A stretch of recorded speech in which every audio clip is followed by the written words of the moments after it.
Hi y'all, good morning from a very chilly and very foggy East Tennessee. The weather's starting to turn here. We're having some cold mornings on warm water, and so it causes this fog first thing in the morning. But by gosh, we out here and we're gonna try to catch some fish today. And it's gonna be kind of a combination trip, if you will. We're going after catfish, shallow water catfish, and also some carp and buffalo. We're gonna try to get them both in the same place. So we're gonna throw out some live baits for the cats, and we're gonna use some pack bait with some worms for the carp and buffalo. So enough of this, y'all. Let's get out here and get these baits in. I'm gonna put y'all in the chest here as we get going. I'll tell you what, let's do first. Let's go ahead and just get our carp rods out first with the worms, and then we'll throw out the live baits here. I got a whole bucket full of live bluegill for us to use. We're gonna see if some catfish are up here in the shallows. I have struggled lately, y'all. I ain't gonna lie to you. I've had a hard time since I got home from Louisiana. I've had a hard time on the catfish.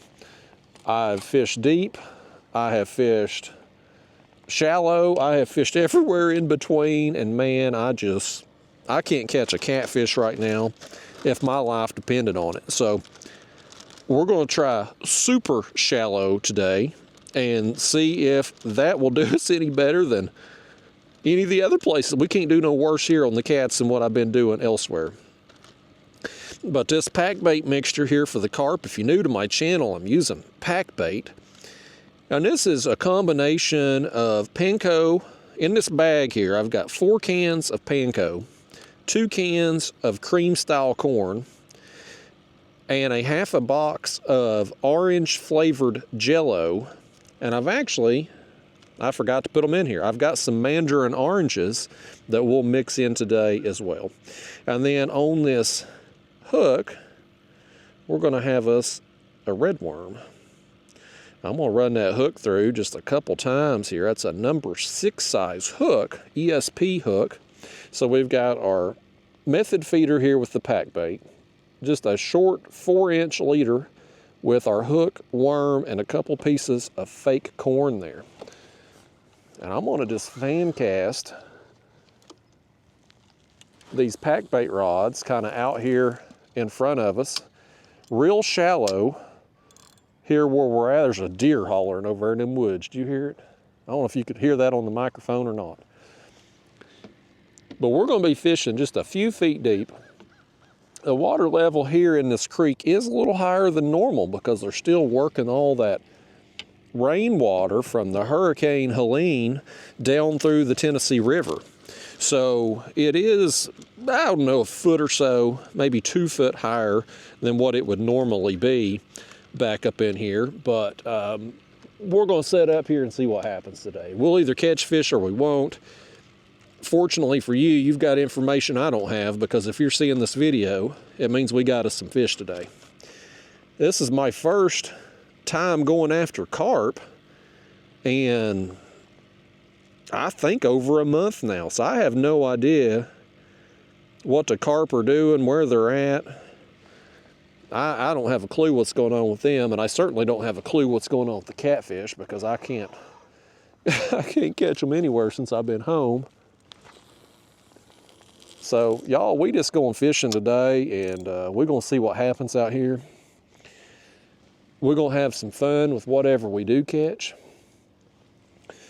And that's what's most important to me. I wanna get a tug on the line and have some fun today. So here's, if you're new to my channel, here's what these feeders look like without anything on them. They're just a coil in there with some wire around. You pack in this pack bait, which these panko breadcrumbs, once you mix the corn in, they get like a dough-like mixture, and it becomes easy to pack on. And you just pack all that around, cast it out. It'll start to fall off that feeder once it's in the water, creating a chum pile, which draws in the carp, buffalo, oftentimes catfish as well. And then you've got your hook with the fake corn there on the hair rig, and in this case today we've got these worms, which I have become a huge fan of putting a worm on a carp rig. I've caught more fish and bigger fish doing this than just with the plastic corn on the hair rig alone. So we're gonna just cast these out, get this last one out here, and we're gonna get our live bait on next.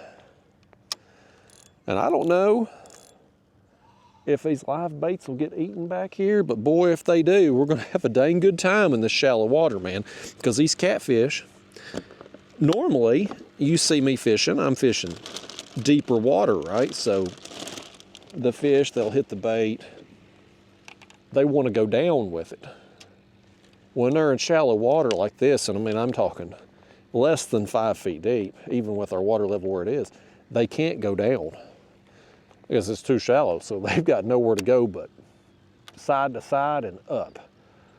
So we're liable to have a real good time if we hook a big cat back here in the shallows. So first off, we need our net, which y'all have apparently hid from me. There we go. Thankfully, there ain't a lot of places in this kayak where you can hide something. Boy, these bluegill are lively. I got these on my ultralight trip, which should have been my last video, although it's not my last trip. I have went on 2 catfishing sessions since then, both unsuccessful. One fish one day, skunked yesterday, completely skunked. I don't get completely skunked on a catfish trip often, but it does happen, and it happened yesterday. I've got that bluegill there on a Carolina rig. It's a 4-ounce egg sinker, 10-aught size hook. And what I'm gonna do on him, I'm gonna turn our clicker on. And if something wants to run with him, we'll just let it run. That'll create a little bit more excitement too if something really nails that thing and that thing just starts peeling line. I love that drag clicker sound. I don't get the greatest hookups with using the clicker, but I do enjoy when they nail a bait and start running with it. So since we're out here today to have fun, let's try to have some fun today, y'all. So anyhow, back home here in Tennessee, obviously did that ultralight trip on my new kayak, that Hobie Lynx. We got our baits here, and then today we're gonna try to catch something, man. I'm tired. The last 2 catfish sessions just stunk it up. 1 fish in 2 sessions. I said, I want to get some action, man. I'm just ready to catch some fish. So we're in this creek here. This has become one of probably my favorite place to catch carp. It's not necessarily my favorite place to fish, but as far as productivity goes, I've caught a lot of fish here, both carp, buffalo, cats. There's a bunch of fish that work up in here. Now, I've not been here in a long time now, and we've had a lot of changes. You can't see it right now because of the fog. It'll burn off here in a little bit with the sun coming up. But the water's temps are starting to cool, right? We've had some changes. The nighttime temperatures here, we've had some nights in the 30s this week.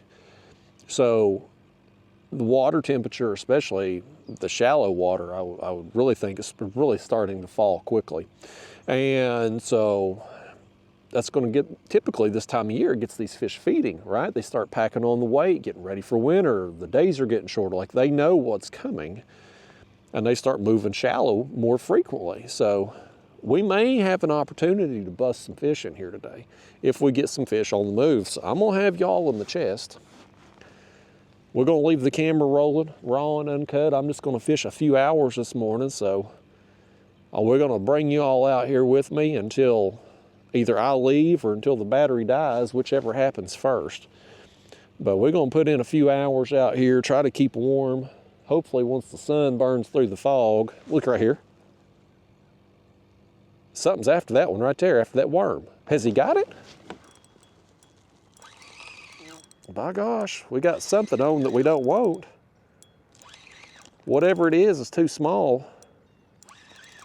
We're out back here for big fish, buddy. I think it's a channel cat. Y'all reel this I don't reel in channel cats. I'm above that. This is y'all's fish right here. Y'all the ones in the comment box always defending these fish. Y'all want to get on there and defend them, you can reel them in when we out here fishing together. Between these things and them sail cats they got down there in Louisiana on the Mississippi River, I'm about tired of. Actually, no, hell, I've lied to you, and that's a blue. It's a small blue, but it's a blue. Well, I'll go ahead and handle this one myself then, I reckon, since it is the appropriate species of catfish. I'm gonna net him just to get him in a little easier. I got my net here if we catch a big carp, but we'll just use it on the catfish too. Well, how about that, buddy? Fish number 1. And we ain't even had lines in that long. Where were we at on the video? Hell, we're only 11 minutes in. And part of that time was me flapping my gums when we first got out here. Okay. All right, that's a good sign. Lord, y'all ain't got the pliers out. I'm gonna have to get this thing, it's down there on his tongue. Y'all unprepared. I rolled back up in this creek. We're getting a late start. There we go. Skinny old blue cat. He needs to be up here eating. I felt like something else got hit. Did I imagine that?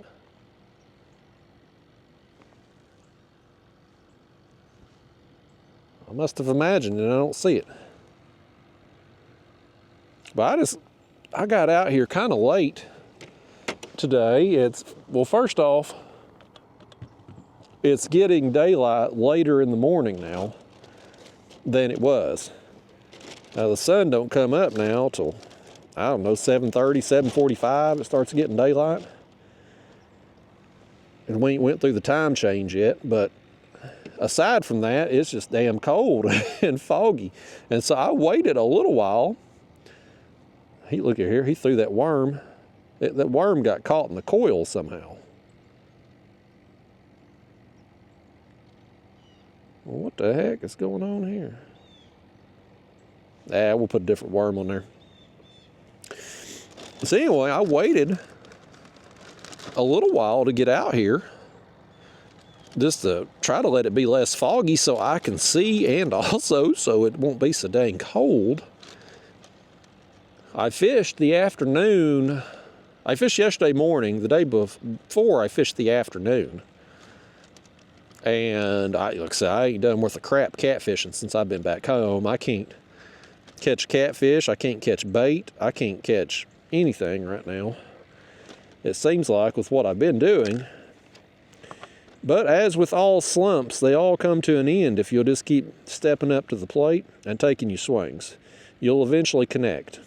And we're gonna put in some time this morning and see if we can't break the slump. And the fact that we got our first fish just 10 minutes into the video, even though it ain't the size or the quality we want, it's still a bite real quick.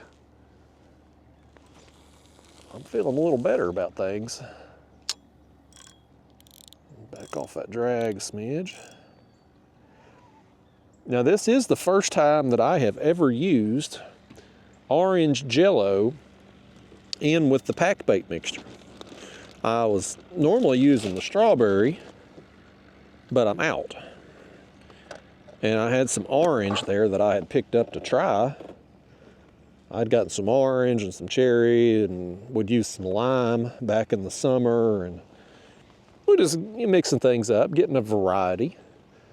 So today we got the orange, and I do have that can. I got that can of mandarin oranges somewhere down here that we'll probably mix in that pack bait at some point this morning. Oh, this third rod. Look right here. Now I know I didn't imagine that. Something hit that thing.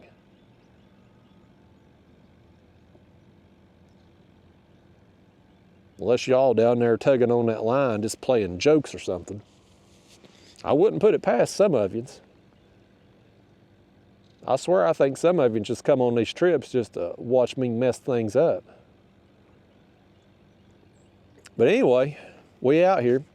I'm gonna tell you some stories this morning. We got some stuff around the house going on. I've got a cat story to tell you, that's for sure.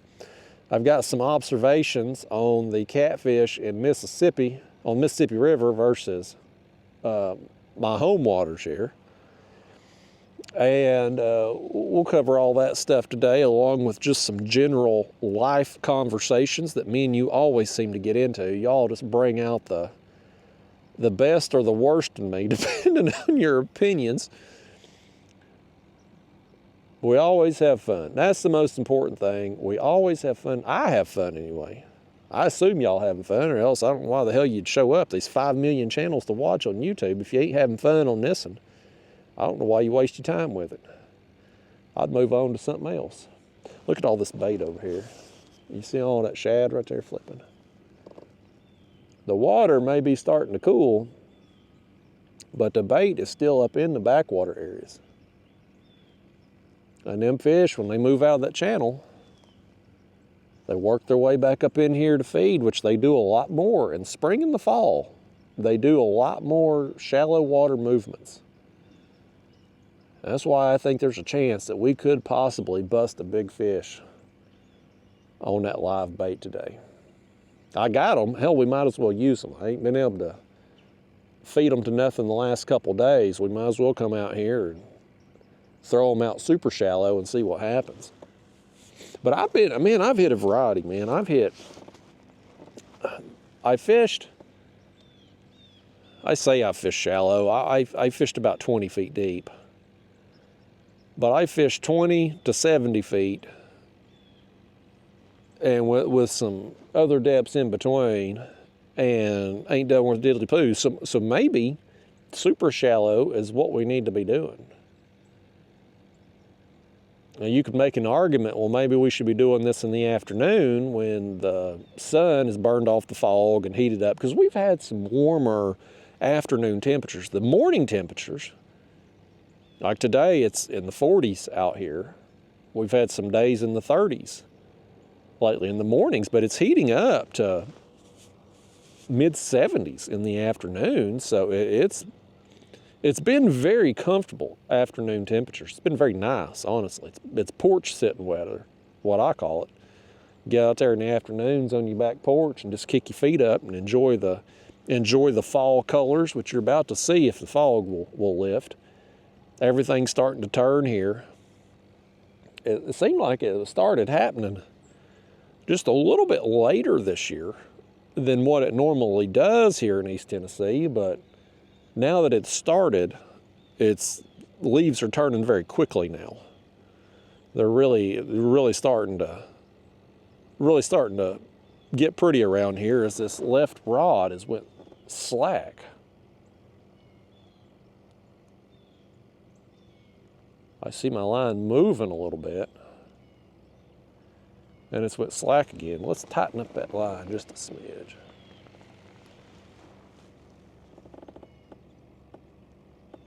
It's going to move now, of course, because I moved in the kayak and we're wiggling around a little bit, but I think something had hit that bait and knocked some slack in it while y'all wasn't paying attention. You got to watch them lines now. Don't be just messing around, whatever you're doing out there in internet land. I don't always see these things. I'm focused on talking to y'all. I ain't paying attention to these rods half the time. Whatever knocks slack in it, I guess it's going now. But this is probably one of, if not the last carp trip, possibly of the year, folks. Unless we have a really good day and I decide, you know what, I want to come out and carp fish tomorrow. This is probably, I'm gonna tighten up this line too. This is probably it, because I'm gonna be breaking down this kayak soon. I've been talking about it for what seems like forever, but I am going to be getting a new, I just bought the other kayak, that Hobie Lynx. I bought it used. That was my last video. Should have been my last video. But I'm getting another kayak for catfishing. I've talked about it forever. The most likely going to be the Bonafide XTR 130, unless I just find some flaw with it that just, something I just don't like about it once I see it in person. But we just been waiting forever because shipments got delayed because of the hurricane and yada, yada, yada. But the dealer that I'm going to buy from is getting them in. They're supposedly, actually today, as a matter of fact, is what I was told, they were traveling to Bonafide's factory to pick them up. So supposedly going to happen. But I've got this tournament coming up in Santee Cooper next week, or next weekend. And so I'm not going to get it before then, but when I get back, I'm probably going to go up there and hopefully get that kayak. And I'm going to be breaking down this kayak, getting the graph, getting my power poles, everything off. And so it's going to take me a little time to get the new kayak set up how I want to, not only for catfishing, but also for the carp too, as far as where I'm going to put the power poles. These are I say power poles, it's these anchor poles here. I've got one on each side of me to kind of hold us in place. And so I've got to take them off of this one and figure out a mount for the next one. And then I've also got my Florida trip coming up at the end of November. So I'm not sure I'm going to have the new kayak set up for carp fishing again until probably I get back in, just with them shatter jumping right there in front of us, man. Something's chasing them. So it's probably going to be December before I get everything dialed in with whatever kayak I get for carp fishing. So I don't know that we'll have another carp trip this year or not, unless we just have a really good day today and I decide I'm going to come out and hit it again tomorrow. And we may. We just might. And who knows? Every year for the last few years I've said, and I've told you all this, and I've just looked you right in the eyes and lied to you apparently because I ain't done it. But I've been saying it the last few years that I'm going to put some time into winter carp fishing. And winter rolls around and you know what I don't do? I don't go carp fishing. So I'm not even going to say that I'm going to fish for carp this winter because I know even though I might have the best of intentions, I probably won't follow through. And I don't want to lie to you again. But I do want to make sure that I get the new kayak set up for carp. That way, at the very least, we're going to be ready to go again in the spring. And so it's going to be, I've not seen this new Bonafide kayak in person yet. But I've been seeing, there's been a lot more pictures taken of it on social media as other people have gotten them and other videos and stuff, not just the marketing material that Bonafide had put out. So I've been able to see it from different angles and whatnot. And you kind of start playing the interior decorator in your mind, I guess, if you will, to kind of think about where could I put rod holders? Where could I put the power poles? Where am I going to put my cooler, batteries, all that stuff? And I've not really come up with a good solution yet for how I'm going to put the power poles.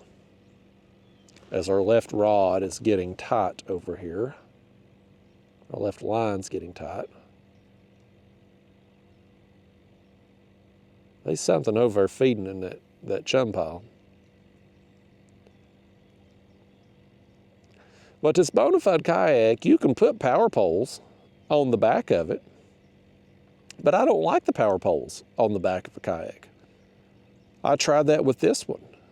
The kayak is so narrow, even if you put two of them back there, you still get a weather vaning effect if you're fishing in the wind or if boat wake hits you or whatever. It doesn't hold you in place the direction that you want to be facing. So you can see what I've done here with this one. I've showed you all this before, but if you knew, I just took a board.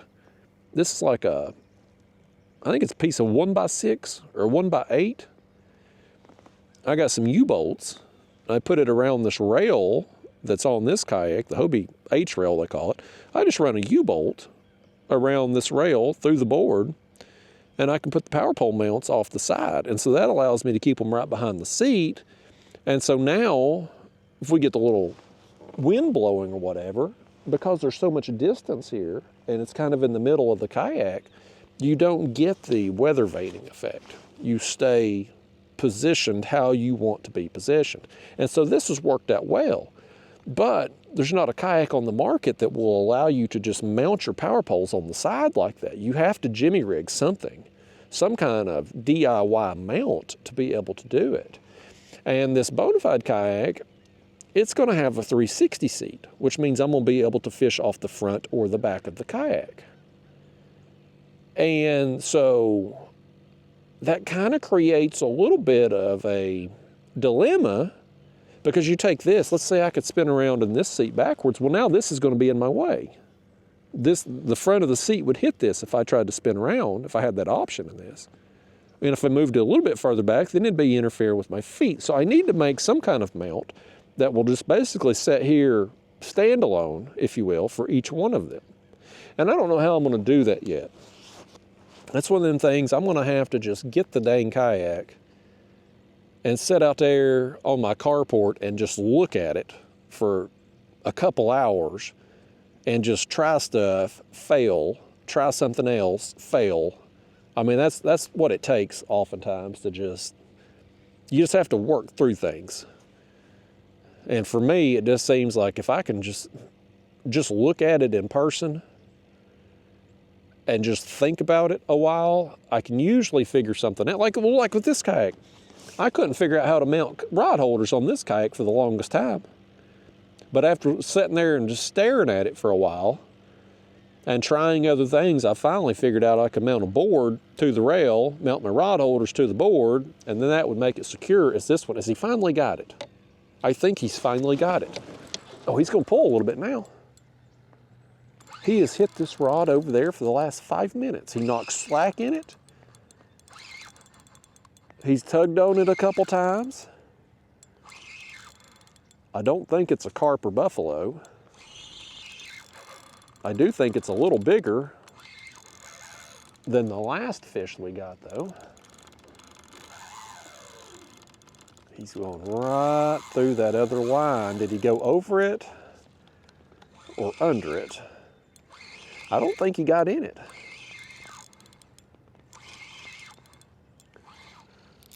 Tighten down just a little bit on him now. I want to know what this thing is. I don't feel him rolling. I don't know what this is, folks. Oh, don't get in that motor now. Don't get in the power poles, don't get in the motor. You just come over here on this left side, fish, whatever you are. He says he'll just go to the right, your other left, fish. This fish don't know right from left. Well, this is a dumb fish. He don't know. Oh, that's a carp. That's a carp right there, folks. He didn't act like it in the beginning. He did not act like a carp in the beginning. That's actually a pretty good one. He's gonna take off now, ain't he? Oh man, I just got him on the left and he went back to the right. Steer him around the motor there, y'all, would you? There you go. No, not in the motor, around it. Oh my gosh, he's done laps around it. Get, you dang fish. What has he done? Okay, there he come. He come out of it. Get hold of you fish here, y'all. I swear, y'all, you can't get a fish to cooperate for nothing. I'm gonna give this thing a stern talking to when I get him up here. It's bad enough he won't listen to you. I'm gonna make him listen to me. Get over here, you fish. You done tricked me. I thought we had another cat or something on there when you bit it. Yes, folks. All right. Water's cooling, but there are still some carp in here, and this thing, man, he's fat. It's not a huge fish, but for his size, I mean, this thing's he's been eating. He's got a gut on him. He's got one of them old Dunlop bellies done lopped over his belt. Yes, sir. Bear with me a second here, y'all. Let me pop that hook out and get it out the way. I'm gonna put y'all up here in the front seat. Yes. Got us a carp, man. Here, y'all. Take a picture of me and this fish, would you? The camera's crooked right now. Lord. Y'all can't, oh!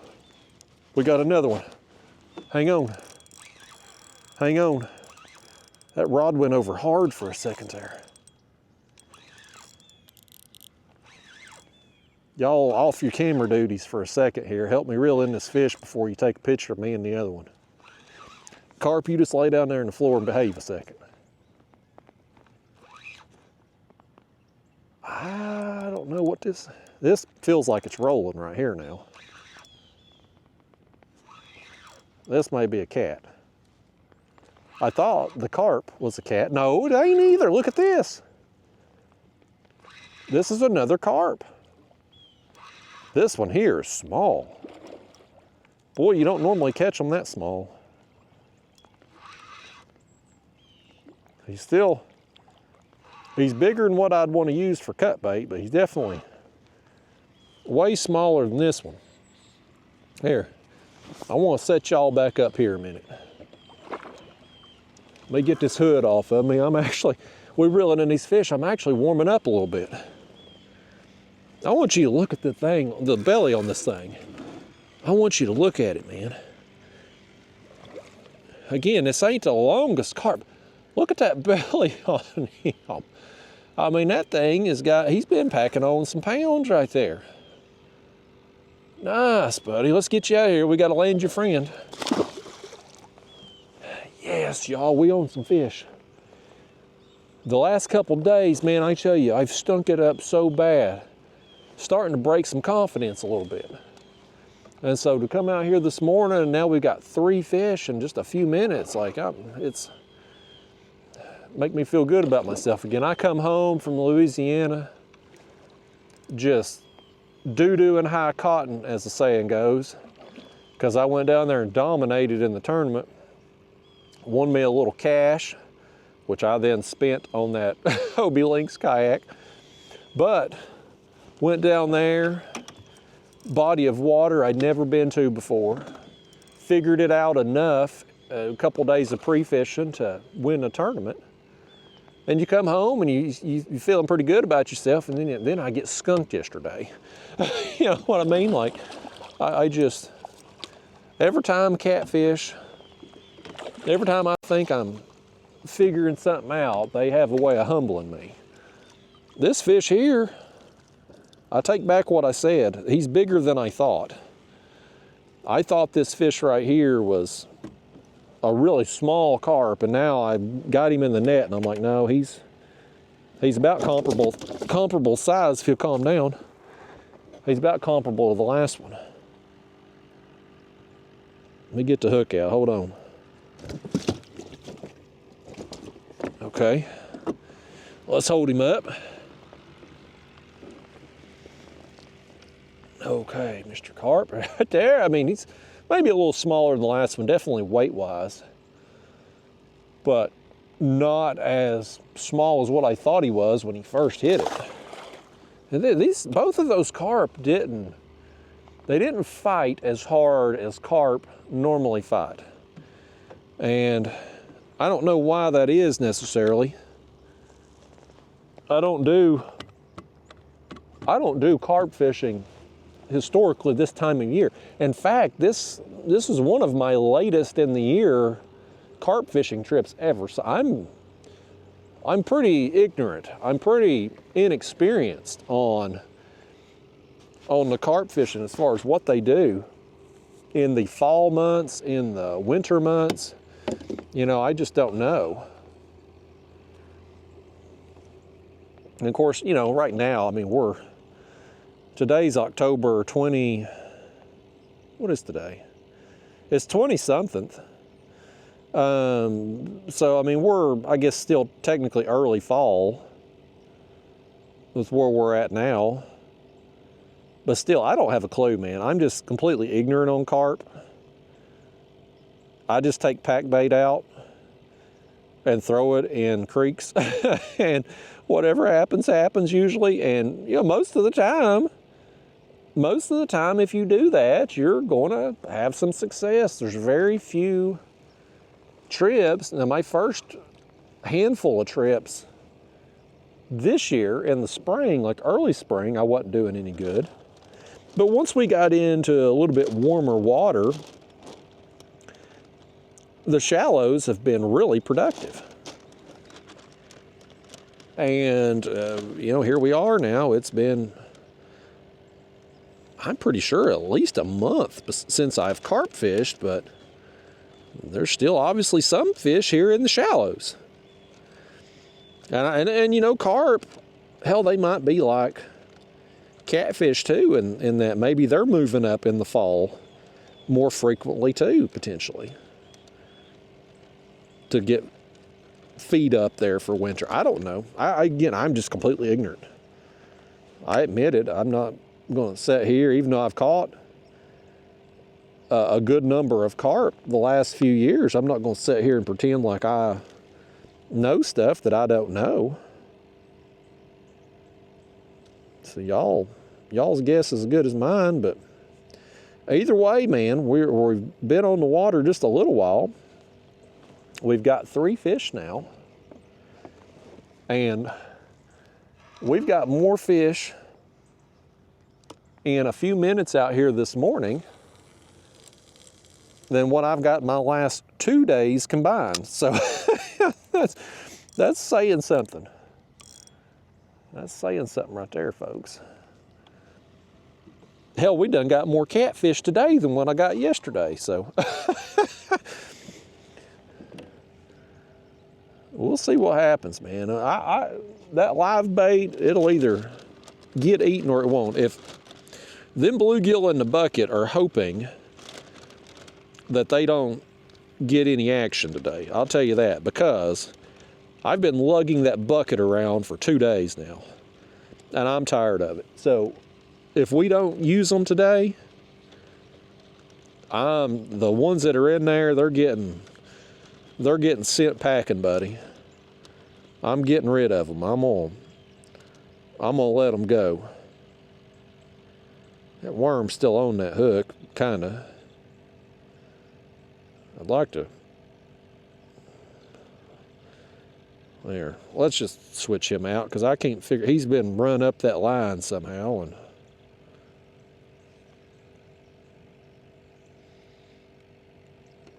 there we go.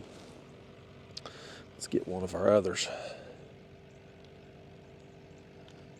I didn't buy no new worms. These have been in my fridge for at least a month since the last time we went, and they're still doing good in there. I ain't added no water or nothing. That mixture seems kind of dry, but they're still doing good.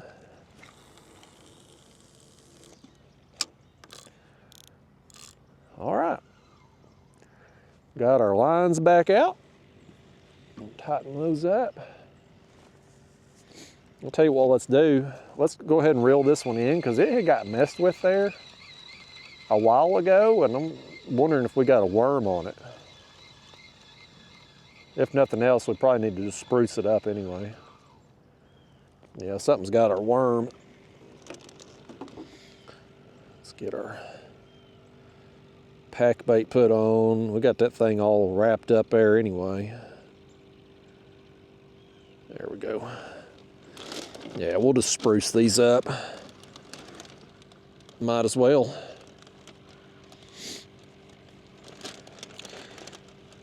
But I definitely want to get something rigged up this winter with the new kayak to be able to mount these power poles in a similar fashion as I've done here. I don't want to have to put them in the back because it's just, it just defeats the purpose of having two power poles if you put them side by side in the back. Like I see a lot of bass fishermen doing that. The kayak bass fishermen anyway. And I'm like, I just don't see the benefit in it. I mean, having tried it, I don't see, other than just looking cool, I guess, by having the extra accessories on. But like, I don't see the benefit of it. We've tried it now on this setup and it just didn't work. And I'm like, why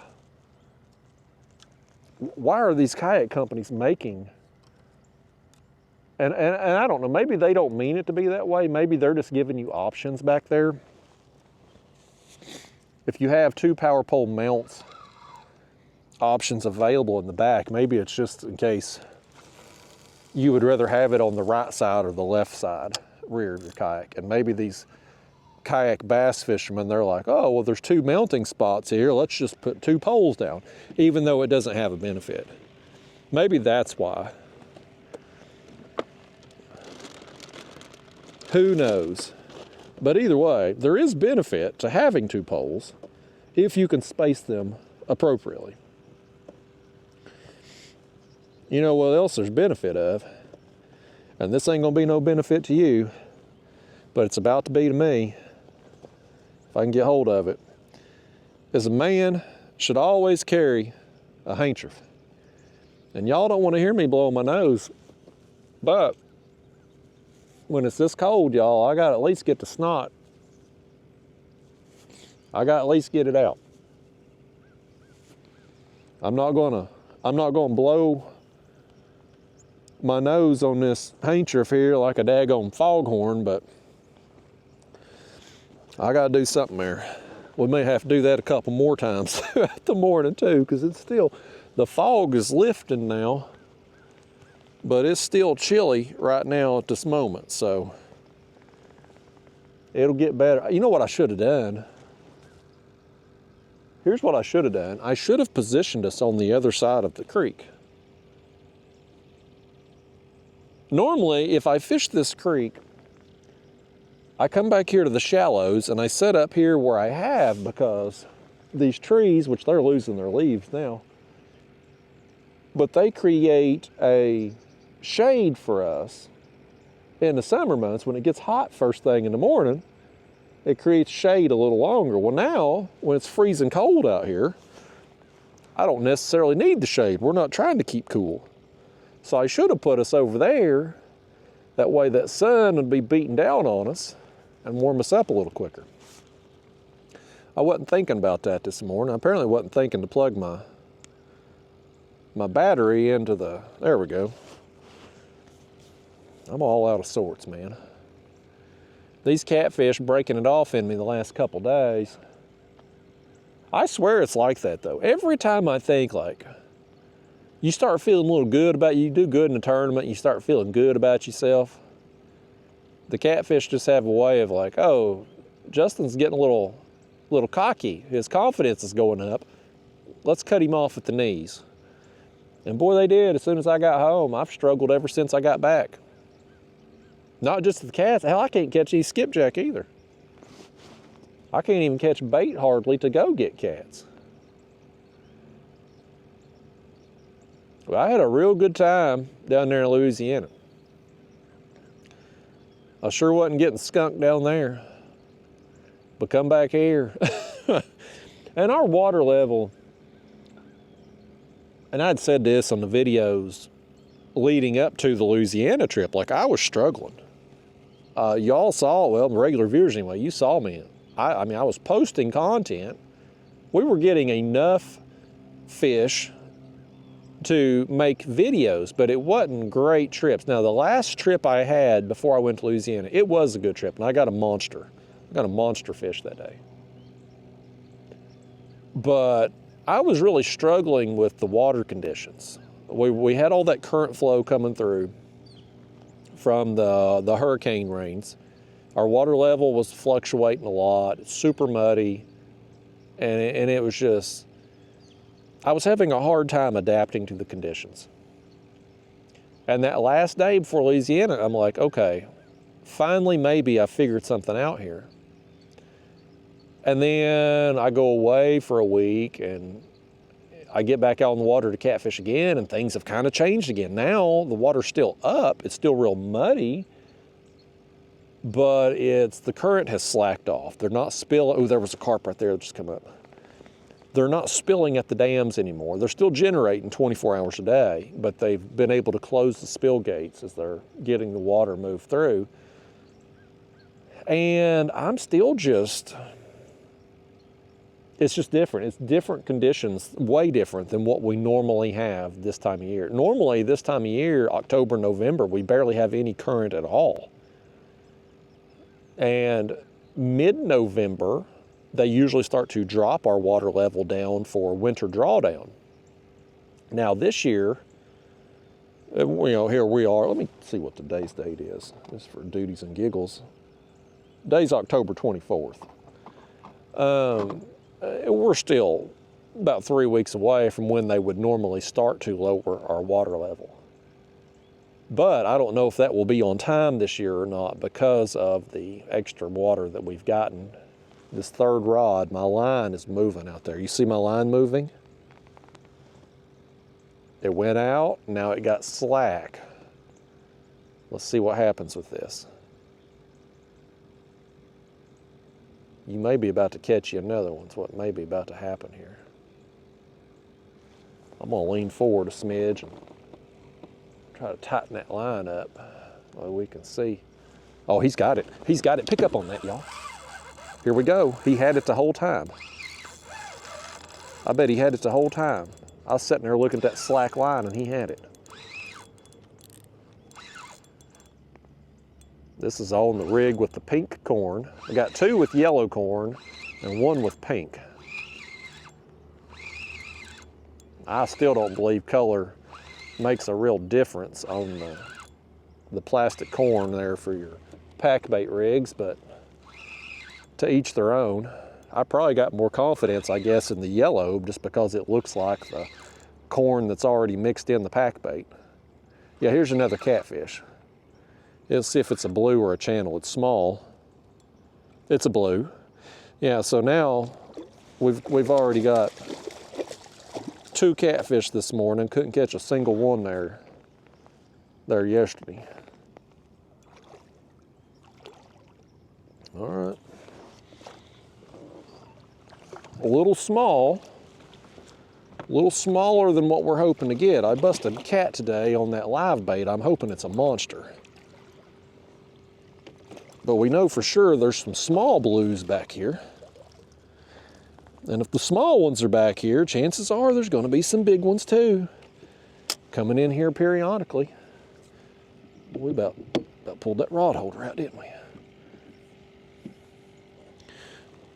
This one, look at this one's mouth. His mouth's all messed up. I wonder if this fish has been caught before, or if that's like just a deformity of some kind. Let me get this hook out of him. I'm gonna show this mouth off. Look at the mouth on it. See how the bottom lip is right there? I wonder if he's been, it's like he's missing half of a bottom lip. I don't know what's up with you fish. I don't know if you've been caught before or you just, he's got a deformity of some kind. Either way, I'm counting it another fish caught. Well, every rod now has caught a fish except for the one with the live bluegill. And we got the clicker on, so we know nothing's even messed with it yet, or else we'd have heard the noise. Pull the slime off this rig here. I was a little worried, and I don't know. I don't know really, with our water temps where they are, cooling and all, how bad the turtle activity will be. Normally, if you fish in real shallow, you're gonna have turtle problems. I don't know if we'll have turtle. Oh, we got fish. Oh, he hit it. He still got it. Hang on, hang on. Let me finish mashing this on here.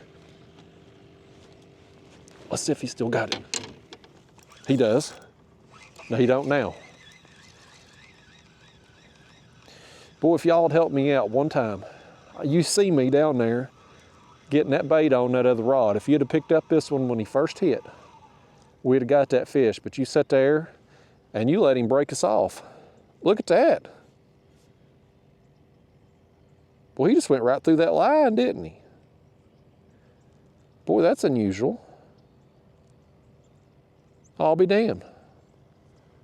Well, I can't blame you for that, I don't guess. I was gonna blame you all for not picking up that rod as the way he come off, but instead you just let him break off the whole hook. I'll be doggone, that don't happen very often. He must have had an abrasive mouth or just run us over something. I don't know. I probably do need to look at these rigs here. I haven't. I'm bad about not just catfish, but all rigs. I pretty much leave them on until they break off. I rarely change out rigs. I did on my catfish rods before the Louisiana trip, just to make sure I had extra sharp hooks on, since that was going to be a tournament situation. But I'm normally pretty bad about switching out rigs, so these carp rigs have probably been on for a long time. I'm gonna get us another one out here. I've got these things.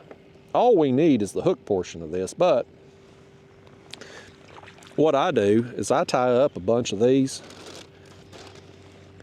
and then put them in baggies, just the whole rig with the feeder, the hook, the corn on the hair rig, everything. That way they're all ready to go. Let me see. I had another bag in here with some more yellow. I thought I did. You can see I've got carp rigs, dragging rigs, suspend rigs. I've got sinker. I got everything in daggone plastic baggies. Hell of an organization I'm running here, ain't it, folks? Okay, let's see what we got here. That one ain't in a baggie for a reason. I'm thinking I must have switched that out for some reason. Let's get this one. But you put them in these baggies, they're all ready to go, they're already tied. That way, when I'm on the water and I need to make a change, all I gotta do is tie one knot. And keeping them in these baggies like this, it keeps everything from getting all tangled up. You don't have to sit there and pick out tangles, but I am gonna need to tie us up some here this winter, by gosh.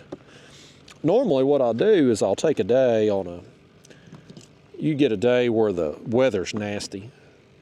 It's a cold, windy, wet day in the winter. What I'll do is just sit there at my kitchen table and tie up rigs. Catfish rigs, carp rigs, whatever. Just tie it up and get a bunch of them done. That way when you're in the busy fishing times of the year, when I'm fishing more, I don't have to waste time with it. They're already done. And so like this setup here, it's already good to go. I got to just tie one knot and we're back in the game just like that. Now what I do, I've talked about this before on these carp rigs here, but when you get these feeders, and I get these cheap ones off Amazon, this is how they come. They've got that plastic tube going down the middle, right, in between the coil. I take a piece of braid, I think that's 50-pound braid, just a small piece, and I tie 2 swivels. So this feeder, it can't run 30 foot up your line. You want this to be close down here to your hook. That way, when everything settles, you make your cast, that chum pile's building out there or around as this falls off. I mean, your hook and your hook bait is right there close to that chum pile. You don't want to have this thing going all the way up your line and your chum pile be 6 foot away from where your hook is. You want everything to be close together. And so that's why I do the 2 swivel setup right there. It just helps keep everything close. And, you know, you got your bait right there where you need it. I don't know that that's the best way to do things, but it works. And it's functional and it's easy to do. It's quick to do when I'm sitting there at my kitchen table in the winter months. So I'm definitely, though, we're going to have to tie up a bunch because we're just about out. Pack this on. 4 cans of panko, 2 cans of corn. That makes everything perfectly doughy. Allows you to pack it on. We tried out the soybean meal because everybody sold me on the soybean. And we caught some big carp, but we caught way more buffalo with the panko than what we did with the soybean meal. And that was the whole reason of going to the soybean meal, was to catch more buffalo. So I'm back on the panko, folks. It's relatively cheap. It's $1 and something a can. It's readily available. Any grocery store, Walmart. Oh, right here.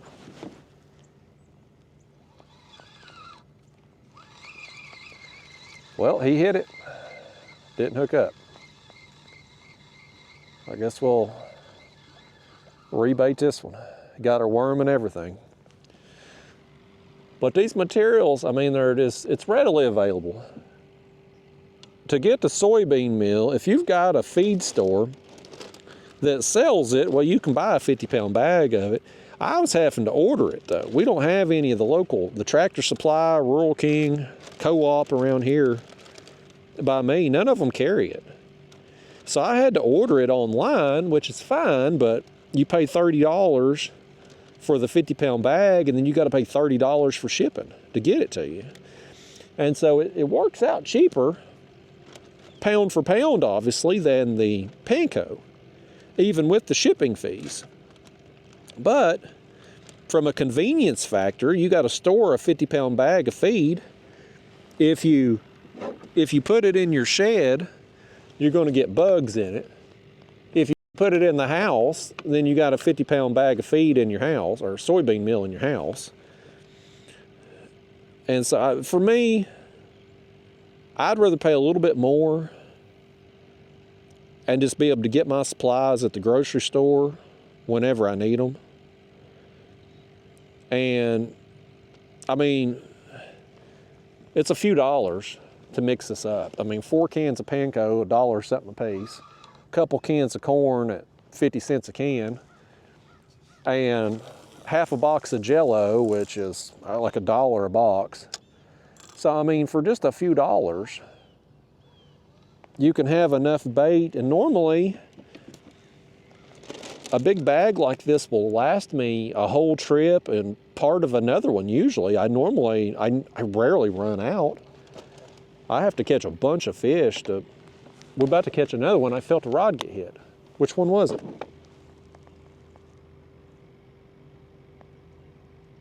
Now I know I didn't imagine that. I felt something get hit.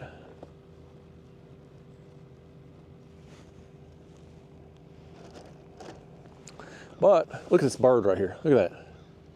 Is that some kind of hawk?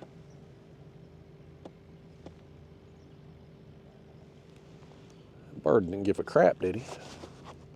I think I can finally lose the hood here. I hear some machinery behind us. What the hell's going on behind us? I know they can't be mowing.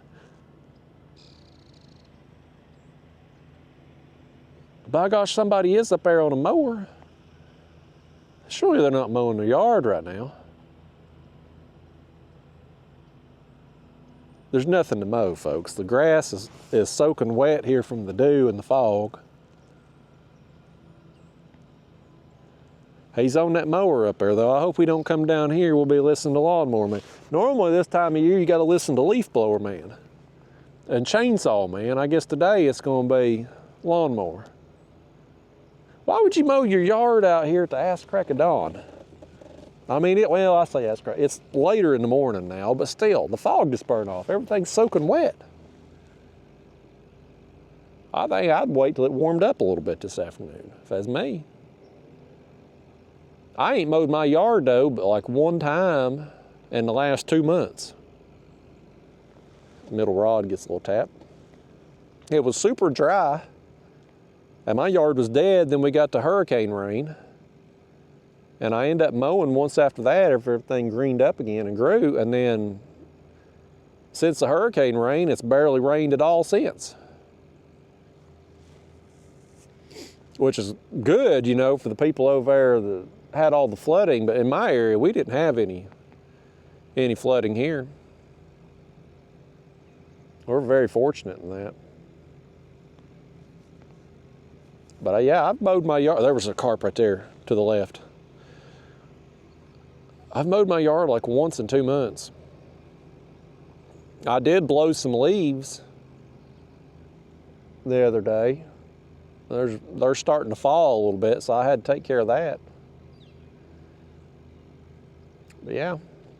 Oh, there was something chasing a shad right there in front of us too. We've got activity back here, man. We've got some carp, we've got some catfish, we've got something back here chasing these shad. And I'm seeing quite a bit of shad activity, both to the left of us over here and right here to the right of us as well. There's a bunch of shad right up here to the right. So I mean, there's bait back up in here. Oh, left rod, left rod.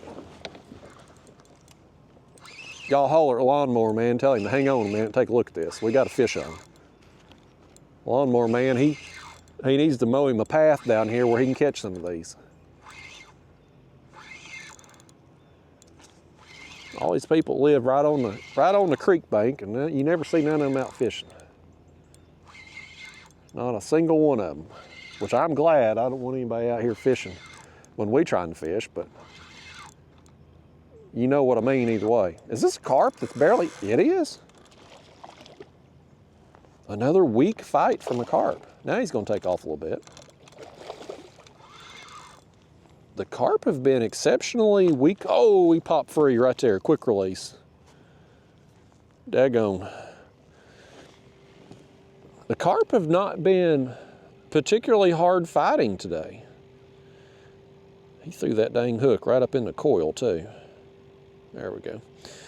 It's been a little odd today, ain't it?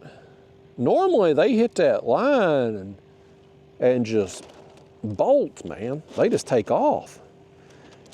Today it's not been, at least not yet. We've not had those big runs. I don't know if it's conditions, the weather, the temperature, I don't know. Maybe they was just up partying all night for all I know. I'm going tomorrow, a Jelly Roll concert in Knoxville. My girlfriend had got me tickets months ago for my birthday. So me and her's going to it tomorrow night there. He's coming to Knoxville. Hell, these carp, they may have took off and watched him last night or something somewhere. They may be still wore out. I imagine we'll be getting home late. The show starts at 7. But there'll be somebody open for him, I'm sure, so he probably won't come on till after 8. And I imagine he'll be out there singing for 2 or 3 hours, and then, of course, you go to a big show like that, you're gonna be sitting in traffic a while when you get out. So I imagine it'll probably be after midnight before we get home tomorrow night, which is late for me. I don't normally stay out that late anymore. Hell, I'm normally in bed by 10 o'clock. So I'm gonna have to take me a nap tomorrow just to make sure I make it through tomorrow night. I am looking forward to it though. I do like some Jelly Roll. I like both Jelly Roll the Singer and also Jelly Roll the Little Debbie cakes. But I do like him, and girlfriend got me tickets there back on my birthday a few months ago. And we're gonna go tomorrow night, have us a good time. Enjoy the show and enjoy the singing and have us a good old time up there. Your girlfriend's a little bit mad at me right now though, folks. She's I talked about this there on the Ultralight trip, I'm pretty sure. My girlfriend has allergies to cats. I don't know if it's cat hair, cat dander, just cats. And I just happened to be in love with a cat. My neighbor girl, I told this story, but my neighbor girl left, she moved. And she had all these cats, and she told me she's gonna take them to the pound. She didn't take any of them to the pound, she just left them there. So I've been feeding all them damn cats. But there's one of them I really like, and I was gonna give it to Mark, my friend Mark Naraki, Deuce's Wild Fishing Charters. Y'all have seen him on my channel in years past. Because he's looking for an outdoor cat. Well, I've bonded with this cat. Daphne the dog is bonded with the cat. And it's been cold at night. Here comes Lawnmower Man all the way down to the water's edge. This grass don't even look like it needs to be mowed. It's soaking wet. They're out here mowing.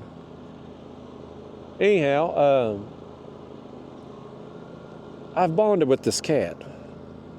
And it's been cold at night lately, and I feel bad about leaving that kitty out there in the cold.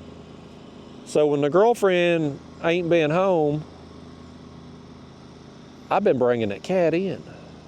Well, the other day it doo-dooed in the floor because I guess it had to go doo-doo in the middle of the night, and it didn't have nowhere to do it because I didn't have a litter box. Well, I picked up a litter box. Just for emergencies, you know, middle of the night, the cat's got to go, it's got to go. And of course the girlfriend, she wasn't happy about it. Because then, you know, you bring a litter box in there. And I put it in the spare bedroom that there's literally nothing in. Because, I mean, there's just nothing in there. I don't use that room for anything. But the girlfriend's like, so you got a cat. It's your cat now. I'm like, no, it's not. It's an outdoor cat. But I just happen to be bringing it in a little bit. So anyway, last night, girlfriend's over there. She's spending the night.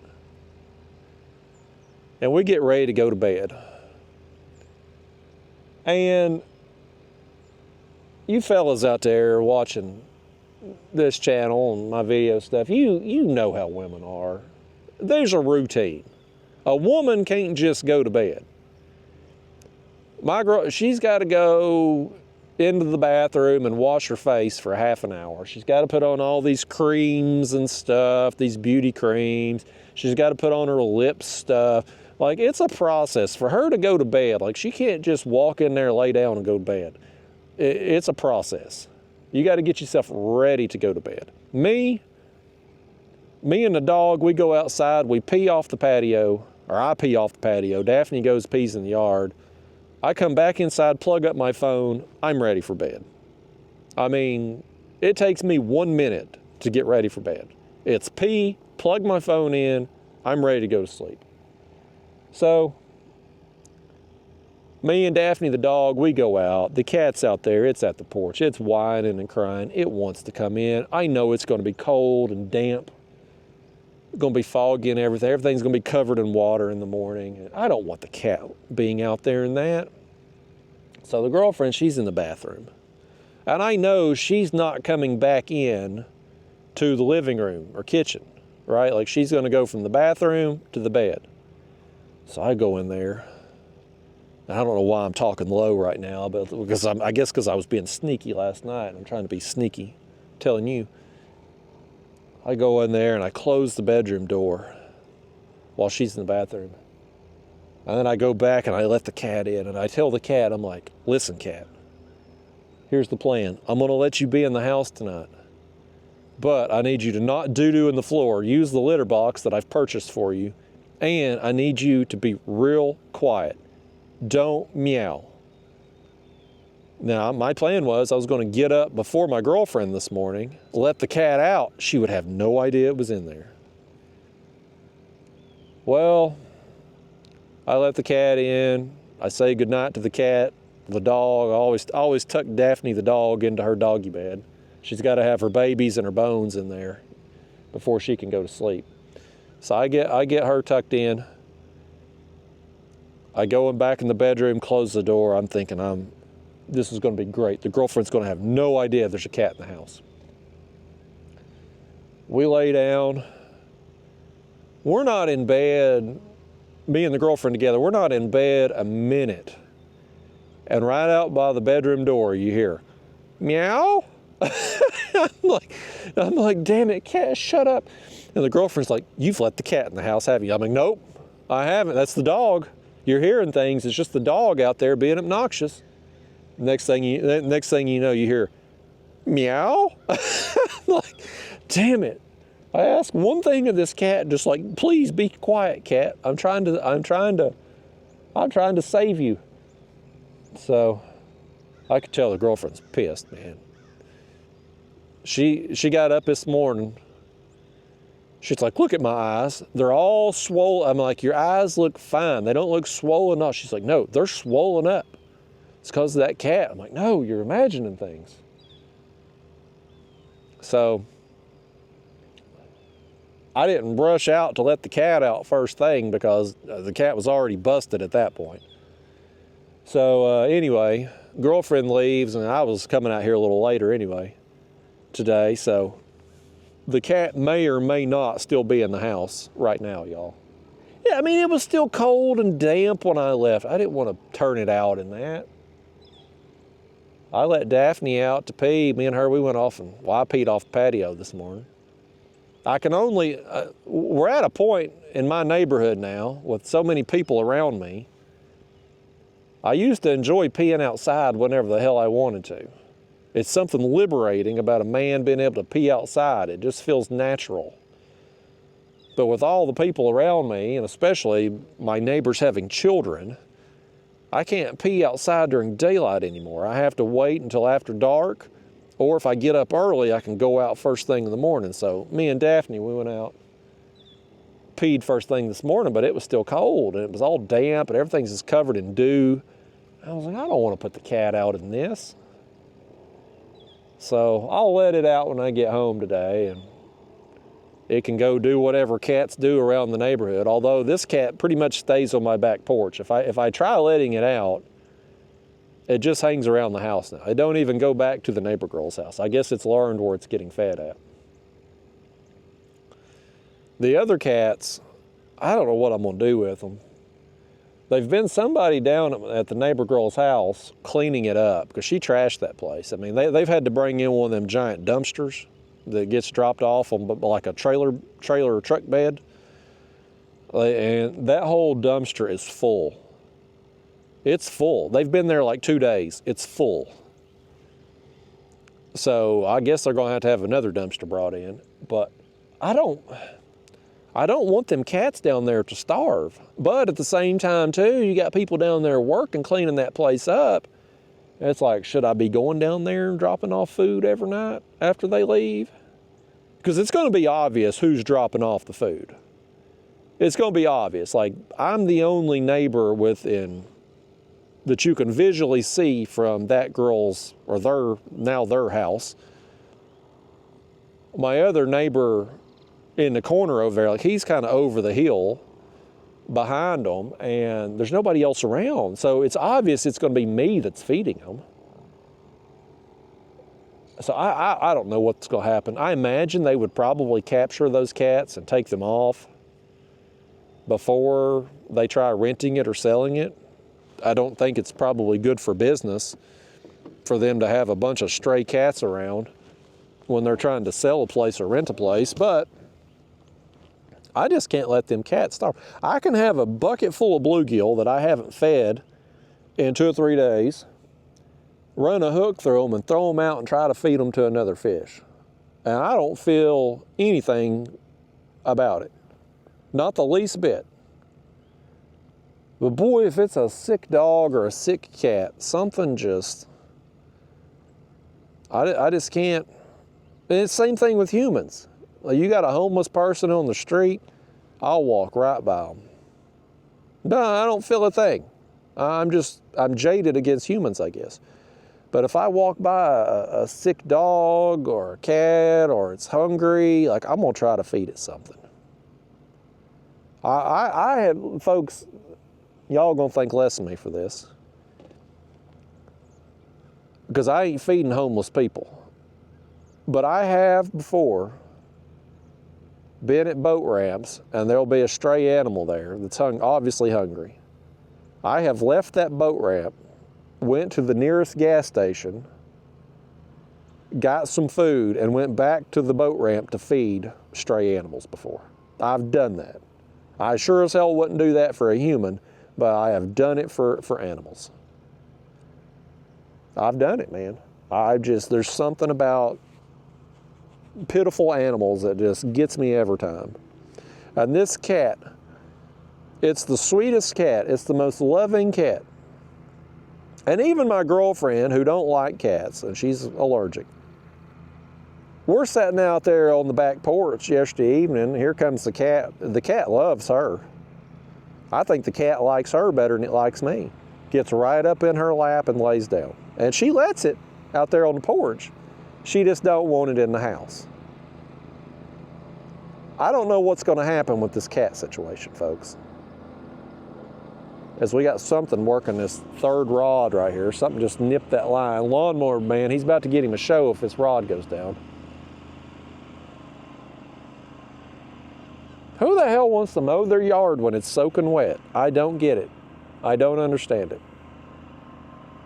2 more hours, the dew would be dried off.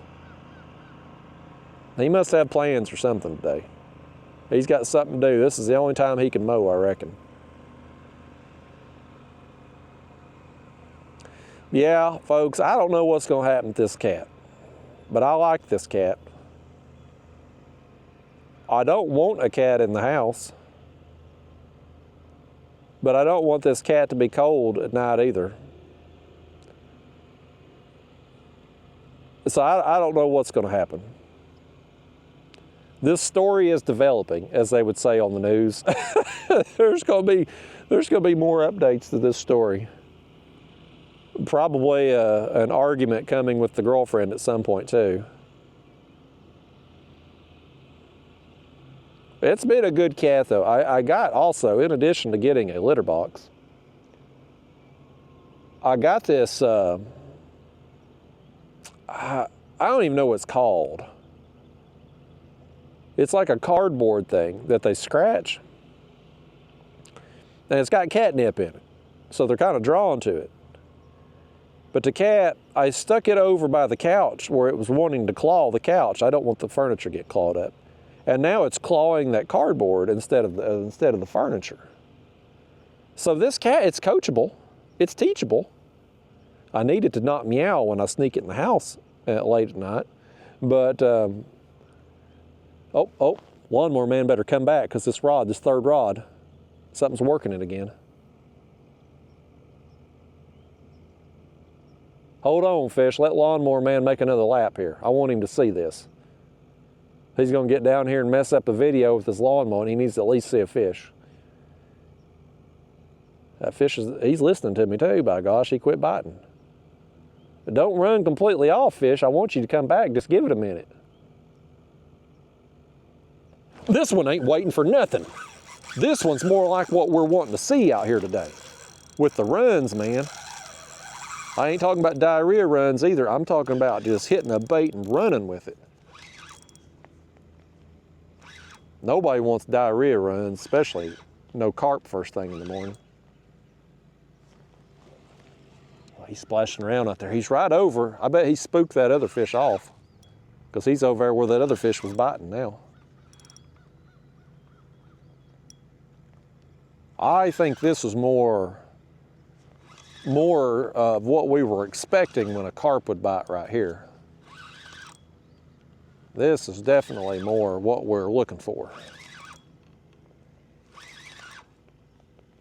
I guess this carp didn't go to the concert last night. He went to bed on time and has woke up full of energy. Okay, good. He was around that other line, didn't get in it. He's went under our catfish line with the bluegill that still hasn't gotten messed with. This fish here, he's going around the world, I reckon. He's went all the way here behind us. Yep, it's coming. Let's try to net him over here. If we can, as opposed to trying to work him around the other. Here, let's do this. Let's do this. Let's go around the catfish rod and get him right here. Lawnmower man just ain't gonna see this fish because it's gonna be, we're landing him on the other side. Get in that net there, fish. Get in there. There you go. Oh, lawnmower man missed that show, didn't he? All right. All right, buddy. That's another good one right there. At least he felt good anyway. Lacking in size from what we were getting a month or so ago when I was carp fishing last, but still, it's a run like that'll get me excited every time, folks. Get that hook out of him. There we go. Here I was watching that third rod and the second one goes off. Let me set y'all back up here. Oh, what do you got on your lens there? Hang on. I don't know what that was. Hopefully that ain't been blocking your vision for a half hour. Uh-huh.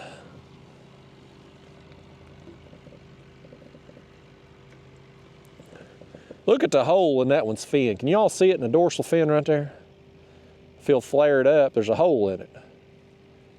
I don't know if he's gonna flare that fin up or not. I swear there is. I can't get him to do it. It's like me telling the cat not to meow last night. It just won't. I'm trying to show off that hole in your fin, fish. You don't care. That fish don't care one bit. Just like the cat last night not caring that my girlfriend knew it was in the house. That's another bite though, buddy. That was more of the takedown that we're looking for. That's what I want to see today. That's what makes carp fishing fun, is those takedowns right there. Let's redo our poles. Pulling out of this mud. There we go. All right. Well, I kind of think we should, well, this line over here is completely slack now. You know what we probably need to do? That line's still slack. Do we have a fish on here that's swimming or something? We do, by gosh, we do. I'm like, that line's slack, and I go to tighten it up and it's still slack. Hell, y'all caught a fish over here and you didn't even know about it. You ain't paying attention. Y'all lousy fishing partners. It's on, get lawnmower man back down here, let him see this thing. He's mowing his yard in a funny pattern. It don't make no sense how he's doing it. He's gonna miss this fish.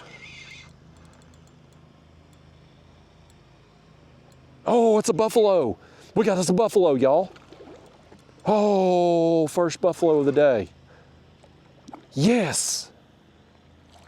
Yes.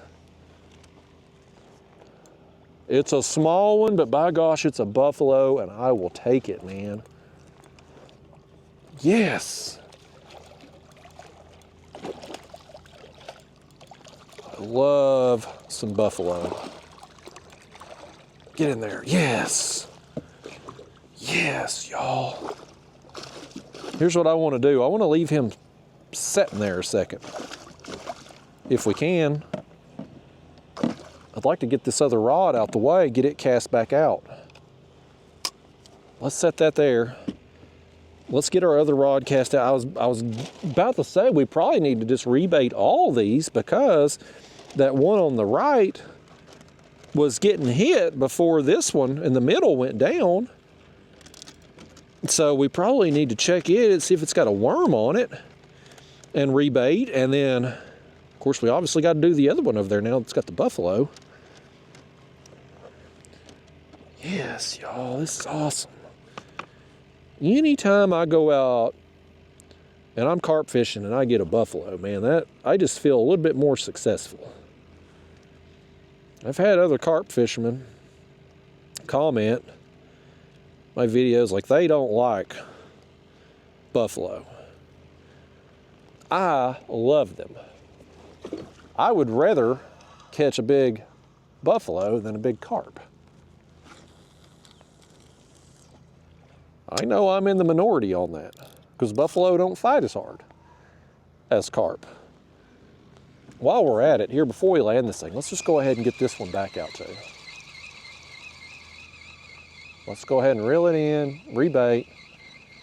I'm sure with the way it was getting hit and the fact it stopped getting hit, yep, sure enough, worm's gone. Let's go ahead and redo it.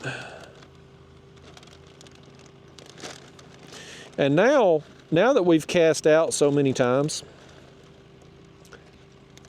I'm not putting as much pack bait on as what I was. I don't feel like you need to, because now you've got a bunch of scent out there. And so it don't take as much. Now, fish that come through, they know there's some kind of food there for them. So it's just a matter of getting something. Another little mini chum pile, I guess you could call it, just to draw them into where your hook's at. But they're already coming into the area because they know there's food there. There's enough of them panko crumbs and the corn and stuff out there that's undoubtedly broke off when it's hit the water surface and kind of dispersed a little bit. We don't have any flow in this creek, but with what little breeze there is out here, it's undoubtedly dispersing it a little. Now, let's get our buffalo. Indoor behavior buffalo. We got that bait tank there now. Don't be knocking that bait tank or that cup of worms over now. All right. Yes, folks, this makes my day. Yes. Yes, this is awesome. Get my pliers, pop this hook out. He's got that corn wrapped up in the net right there. We're going to end up losing that corn off the... We're going to lose it. He's got that dang net all wrapped up. You danged old fish, what'd you do that for?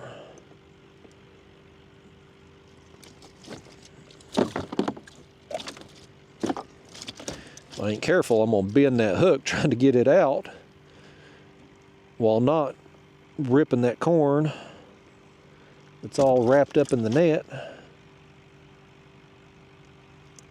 There we go. Now we can fool with getting that out of the net in a second. Here, y'all set up here again. Lord, now you got something on the screen again. Y'all need to wipe your own face off now. We got the sun behind me. I ain't gonna get a good picture with this fish, but that's okay. He's not a real big one. Not really a, what I'd call a picture-worthy fish anyway, but the fact that we got us one. That's awesome, man. I never know. When I go carp fishing, I never know if I'm getting a buffalo or not. See you, buddy.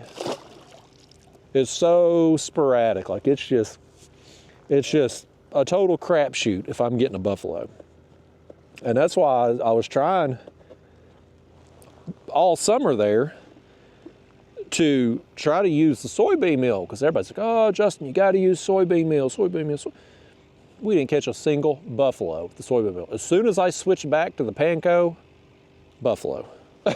So I'm like, I'm just going to stick with what I know works, what's readily available, what's just tried and true at this point.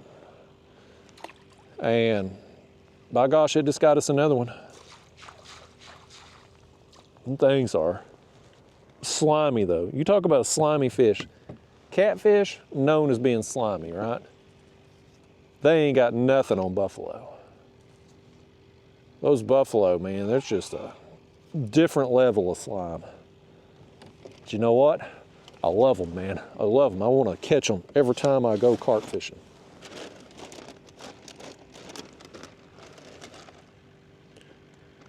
Let's send this back out. We already got the other two. We already got the other two out there. I think I should check the bluegill in a minute. I think we should probably check it. See, it ain't, I mean, it ain't done nothing. That bluegill has been, I mean, the catfish we've got's been on the worms. Of course, the catfish we've gotten, you factor in the size of that bluegill, like what are they going to do with it? They might nip it. Probably not getting the whole bluegill in the hook too, though. Definitely going to need a little bit better quality catfish to come through to have a chance at eating that bluegill. Lawnmower man made 2 laps down here toward the bottom, and he ain't been back. I don't know what the hell he's doing over there. Maybe he realizes it's too wet or something. I don't know. I mow my yard in like a grid pattern. That's what I do. I ain't no mowing expert. I ain't telling anybody how to mow their yard, but what he was doing over there really didn't make any damn sense.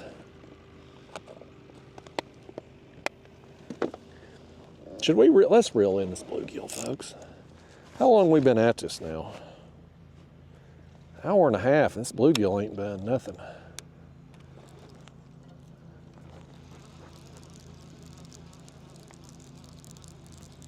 Let's just see if he's still alive. We'll cast him back out. If he don't look good, we'll replace him. We'll fire it. No, he still looks good. He still looks good. Now here comes Lawnmower Man. I conjured him up.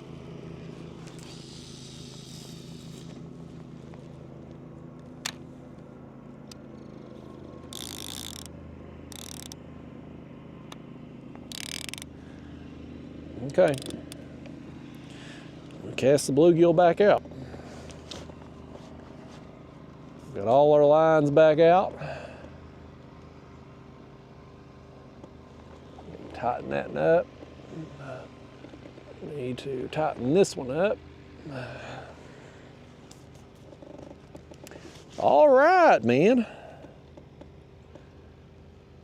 What we got now?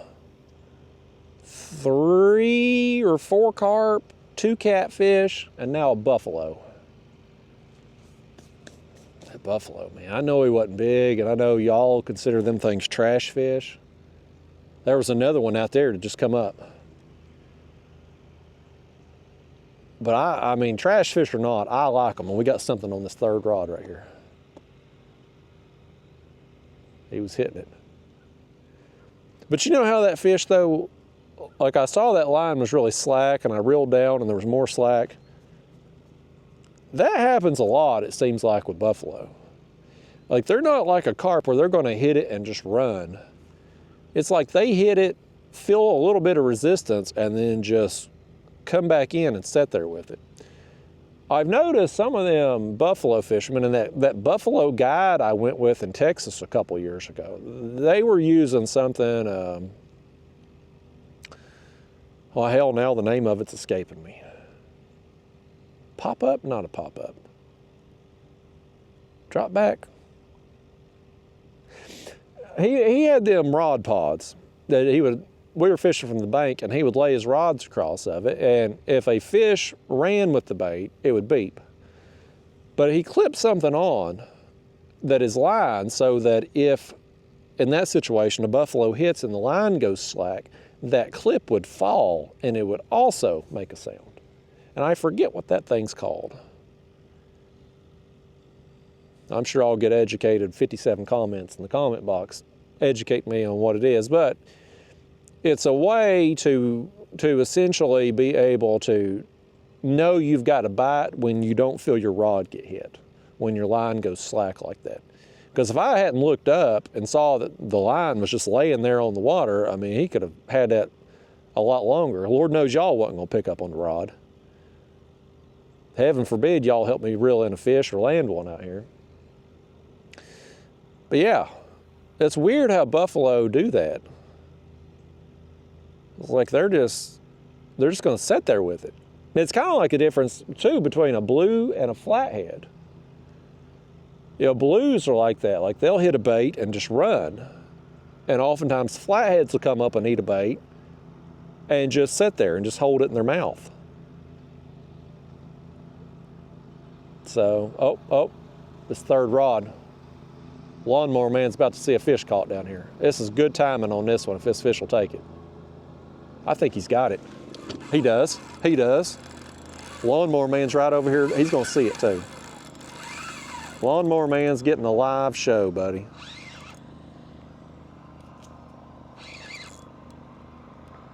Oh, lawnmower man.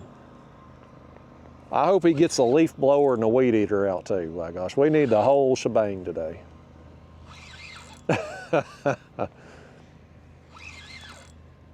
I don't know what this is yet. This could be a carp that's fighting funny. It could be a cat, although I don't feel it rolling yet. It could be a buffalo. We could have any one of the three right now. This is another one here on the pink corn. Not that that's making any difference, but that is the rig that's different than the other two. I don't know what this is yet. I still don't know what it is yet. I can kind of see a little bit of something, but the water's so muddy I can't make it out. A carp. It is a carp. Another weird fighting one. This is a big one too. This is the biggest one of the morning right here. This is another one, must have went to the concert or something last night. He's done wore himself out. Nice, buddy, nice. Nice, now he wants to fight. Yeah, it's the biggest one of the morning right here. It's a good one, buddy. This is good, oh.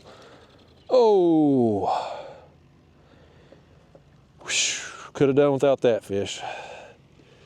That fish flopped and that net hit me right in the you-know-where.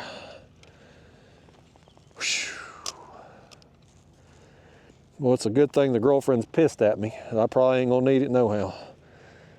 Could have done without that fish. It's a good fish too. It's a good fish, but I've done took one for the team here.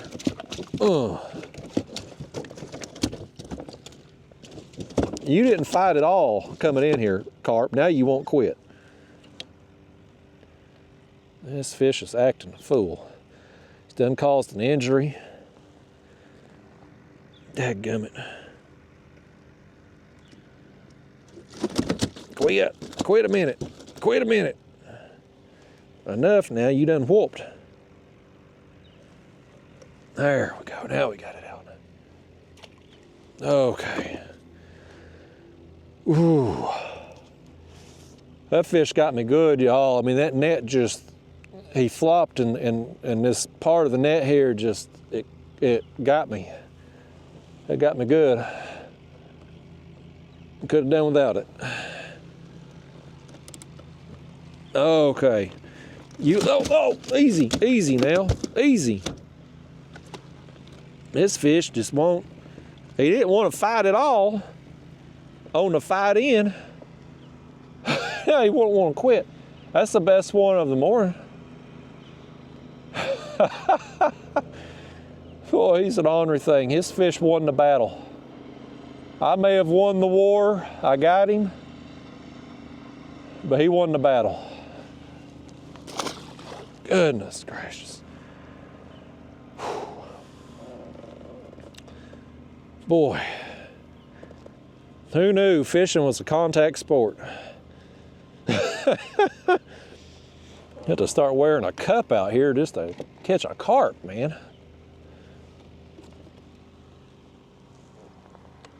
Oh, goodness. Lawnmower man might have got to see my fish, though, finally. Let me fix this pole back here. We've done broke free again. Every time I shift my weight, I'm gonna lift them poles up. All right. Now that I can feel like I can breathe again, let's see if we can get this dang thing unsorted and get it cast back out. We got some fish in this area.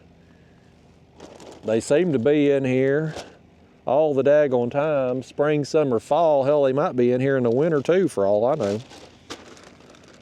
If I ever do get around to fishing for carp in the winter months, like I've talked to you all about for the last few years, I need to come in here and fish this creek and see what happens on a winter day. Just to see if this might be a year-round spot for all I know. We'll need to wear a cup next time though. Can't take too many shots like that.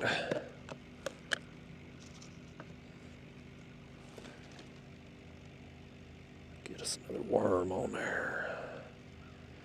Well, I was reeling him in though. I did not know. I mean, it could have, the way he was pulling, like it could have went any way. It could have been any one of the three. I'll tell you what, you know what feels good though? Not my gonads at this point, but what does feel good is catching fish again.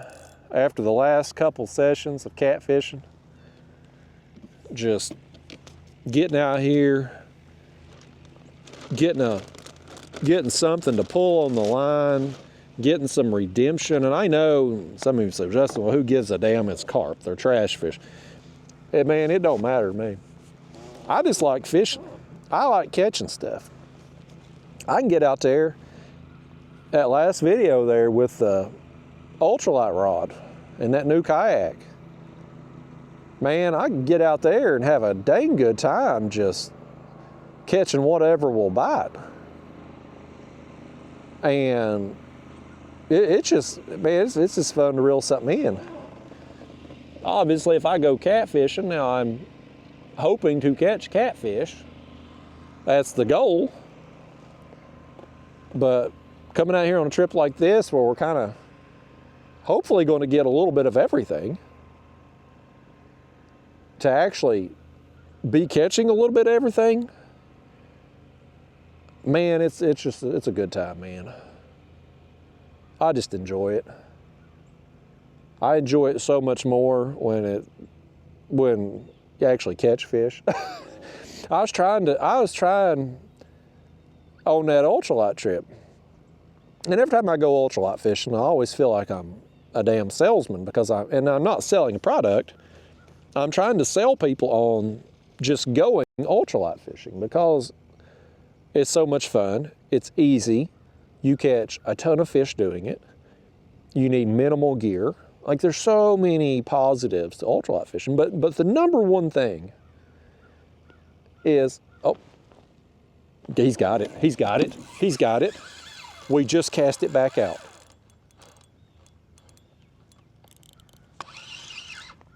I think it's probably, he kind of hit it like a carp, but now he almost feels like he's rolling, like it might be a cat. Oh, this one's gonna have to wait. This one's gonna have to wait. This is the main event.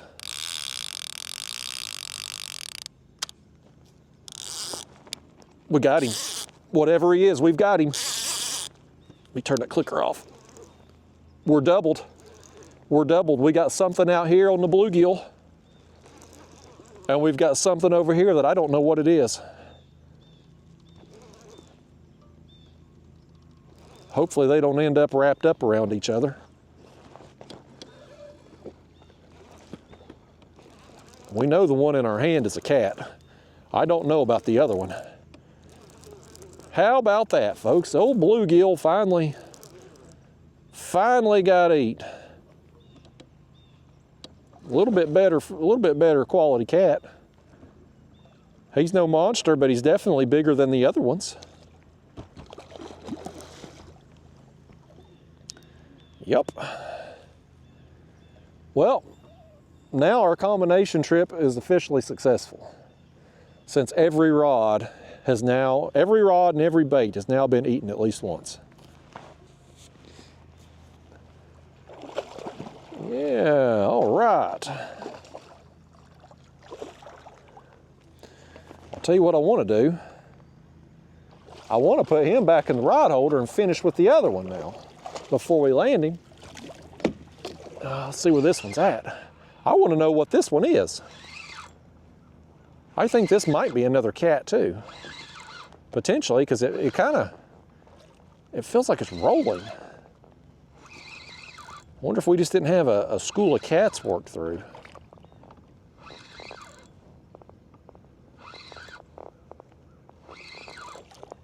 I just want to get a look at it, and we're going to land the other one over there. Yep. Oh, this is one of them pesky channel cats. Yeah, we don't care nothing about this one. I'll let y'all handle that one. Let me get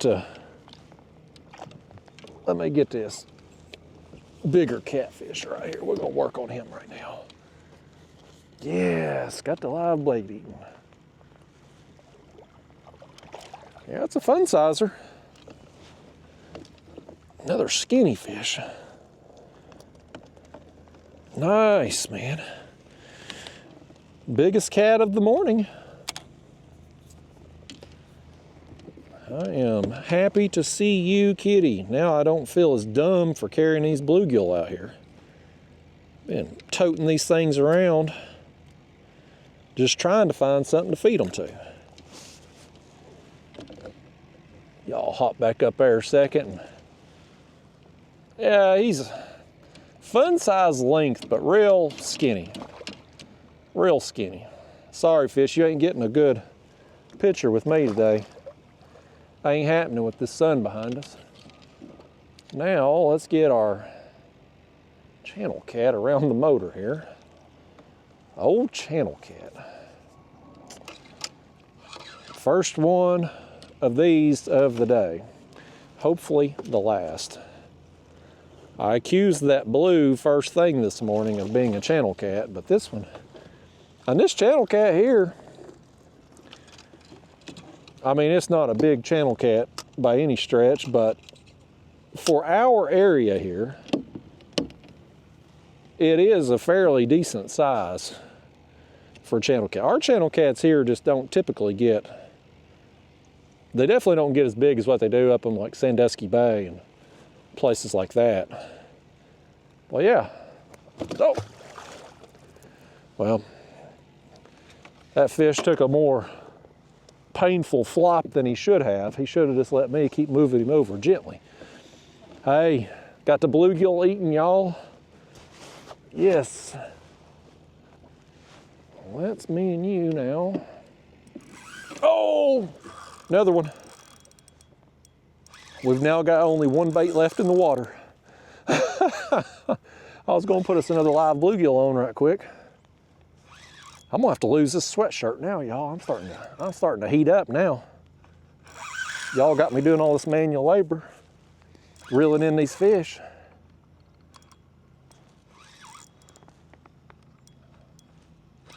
This is another one I'm gonna be just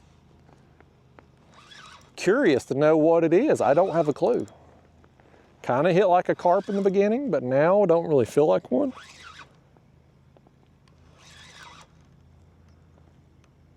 I'll probably do. This line over here to our left is completely slack. Is it possible that we've got another one on it too? Wouldn't that be something? Boy, that would be something. If we had 4 fish just within seconds of each other. I want to see what this one is. We may go ahead and like get him in the net, cast out these other 2. Because if we got fish working through right now, man, we need to get some lines out. This is I still can't see him. Carp. Okay. Let's do this. Let's net him and let's get our other lines out. If he was willing to be netted. Time to calm down, Carp. Why don't you Carp AD him and seize this net? There he is, he's in the net, all right. Okay, let's give us a little slack there. I need to tighten down. I need to tighten down on this other rod here to see, because we may, folks, we may have another rod with a fish on it right here potentially. Because that line is somehow going completely slack.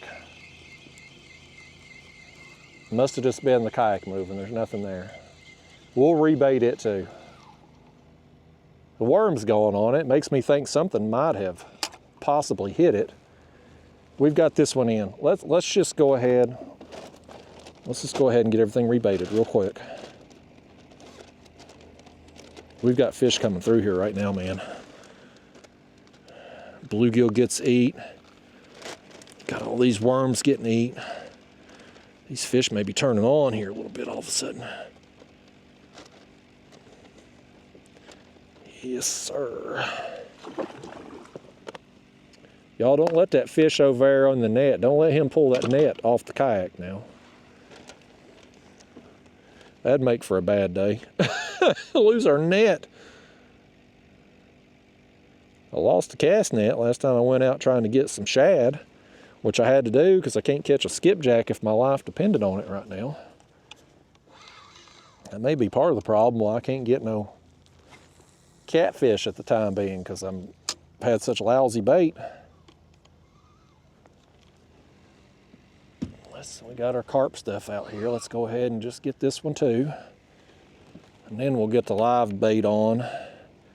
And then, finally, we'll land our carp. Oh, worms, getting it done, man. Worms are proving they're worth the $4 and something a tub that you got to pay for them nowadays. Worm business is good business to be in, apparently. $4 a tub. I don't know what the profit margins on them things are, but it's got to be pretty good. Can't cost that much to grow a worm. Okay, we got that one ready. Yeah, we get resettled here, I'm gonna lose this sweatshirt, y'all. I'm actually, now that sun's out, I'm heating up here. All right. Yeah, that's exciting when that clicker goes off, ain't it? I don't get the best hookups with the clicker. I've mentioned that. I just don't. I don't. Never have. But it worked out that time.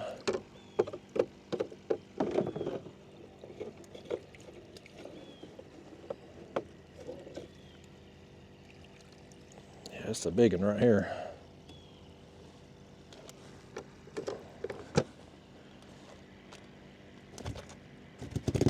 Easy, buddy, easy now. Easy, easy.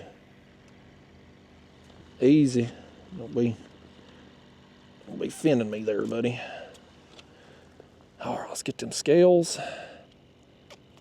I think that might be. Is that the one I thought was maybe a shell cracker or something? I don't know. Couldn't ever see the red on its ears, but it was a different coloration the other day when we caught it.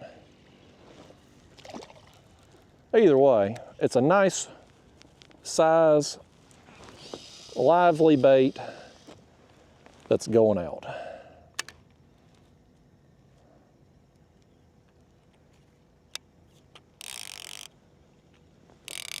Okay. Get that out the way. Let's move this. And now, finally, let's land our fish. That's another pretty good sized carp right there. Ain't hardly got room for this net with our bait tank there, do we? It's a little cramped in here today with all this extra gear. Oh, easy. I don't know why y'all got to do that for. Always be acting up once you're in the kayak. You need to learn what's called indoor and outdoor behavior. This one here is hooked on the side of the face. He wasn't even hooked in the mouth. That was on the side of the kisser right there. Oh, we got water on the lens, y'all. I don't know how much of this fish you're gonna see. We'll clean it off there in a minute. Oh, easy. Let me get you like this. There we go. If y'all can see him. There he is. He got water. He's flung water all over me. He's flung water all over you. I got water running down the side of my head right now. Old fish. Whew, that was a good series of events, y'all. Aside from the channel cat, we could have done without it. Let me clean y'all off. Well, I need to do better than that, don't I? I smeared it. Whatever it was, I smeared it. Juanita, you know what we need? We need one of them like windshield wipers. And whenever y'all get water on the lens, those of you sitting at home or your office or the cab of your truck, wherever you're watching this video at, you would just push a button and the windshield wiper would turn on the lens there and clean it off. That would be real helpful. One of y'all needs to invent that. That's $1 million idea for somebody. I'd buy one of them. Guarantee I would. Let's bait one more rod and we'll be set again. Definitely a productive day, buddy. This is fun fishing right here. Last couple days wasn't very much fun, which is what I was trying to talk about when them fish first interrupt us. I always go on the sales pitch, I feel like, in an ultralight trip, because you catch fish. When you go ultralight fishing, you're going to catch fish. And no matter what species it is you're catching, even if it's just bluegill, if you go out there and catch 30 of them or 50 of them, you feel accomplished when you get done fishing for the day because you've caught fish. I don't care how good a fisherman you are. When you don't catch fish, you don't feel very accomplished. You don't feel very successful. I mean, hell, I just won that tournament down there in Louisiana. Got a nice check from it. $1,690 I won. And yet, just a short time later, these damn catfish going out there yesterday and getting skunked, they've completely broken my confidence again. But when you go out and you go ultralight fishing and you catch something every time you go out, and usually a lot of something, or you come out carp fishing and you catch a bunch of fish, as we got one working this left, they ain't gonna let me take his shirt off. I'm gonna pick up, I think he may have it. He does have it. But when you go out and you catch a bunch of fish, even if it's not the size you want, or maybe the species you want, just the fact that you're catching, that's the number one thing that I think most people want to do when they go fishing, is they want to go catch. And we got another rod going down. Grab that rod, y'all. grab that thing. We got another one. Hell, I'm gonna have to wait till I get a hold of this one here, see what he is, before I can get the other one. We're gonna lose him by the time y'all piddling around. Holler at the lawnmower man, get him down here and grab this rod if y'all ain't gonna do it. I bet lawnmower man would like to reel one in today. Okay, that's a smaller carp right there. That's a smaller one. Let's see what we got here on this one now. We doubled up. Oh, I think this is a carp for sure. I saw that water erupt out there.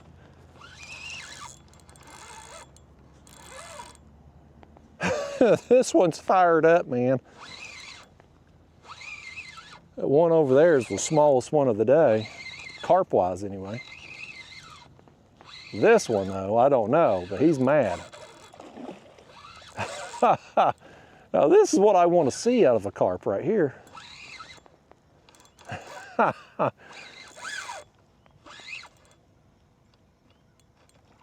Or is it a carp? Is this another buffalo?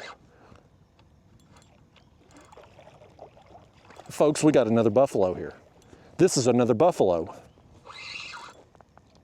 I'll be doggone. Boy, this one fought more like a carp. Here, I'll tell you what, let's set that other rod over there. Let's grab this one right quick before these two find each other and tangle each other up together. Yes. Yes, y'all, we got us another one. Yes. How awesome is that? Yes, man. 2 buffalo now today. 2 buffalo, y'all. Yes.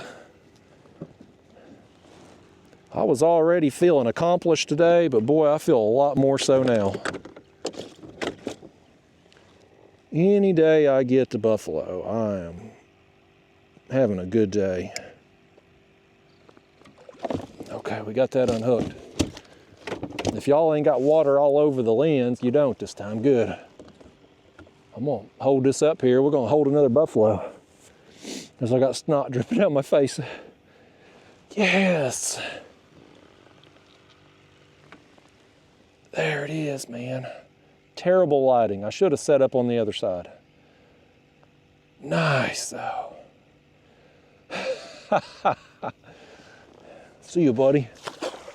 We gotta get this other one landed. 2 buffalo today, man. How awesome is that? This carp over here is kind of small.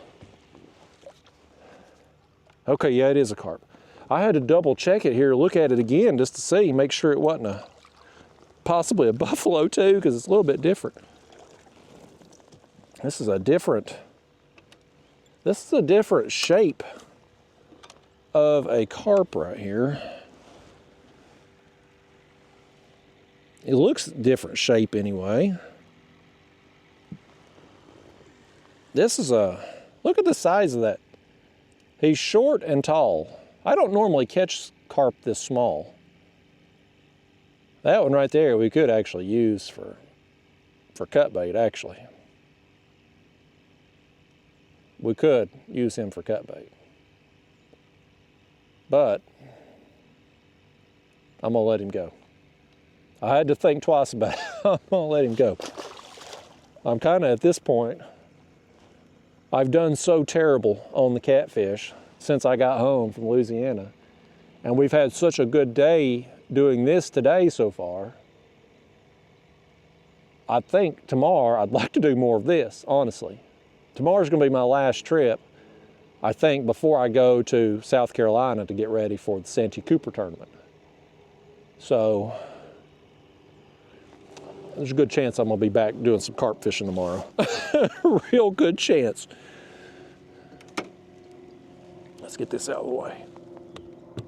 Let's get some more baits on here, and I still want to try to get a daggone second to get a shirt off, because this thing is getting hot now that sun has started to heat things up. It's just that time of year. You get out in the mornings and it seems like it's frigid, and then you get in the afternoon and It's heated up.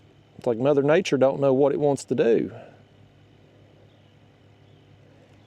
But yeah, this is another one of those things, kind of like ultralight fishing, that I think people, if they give it a chance, would really enjoy, because most of my carp trips, I catch fish.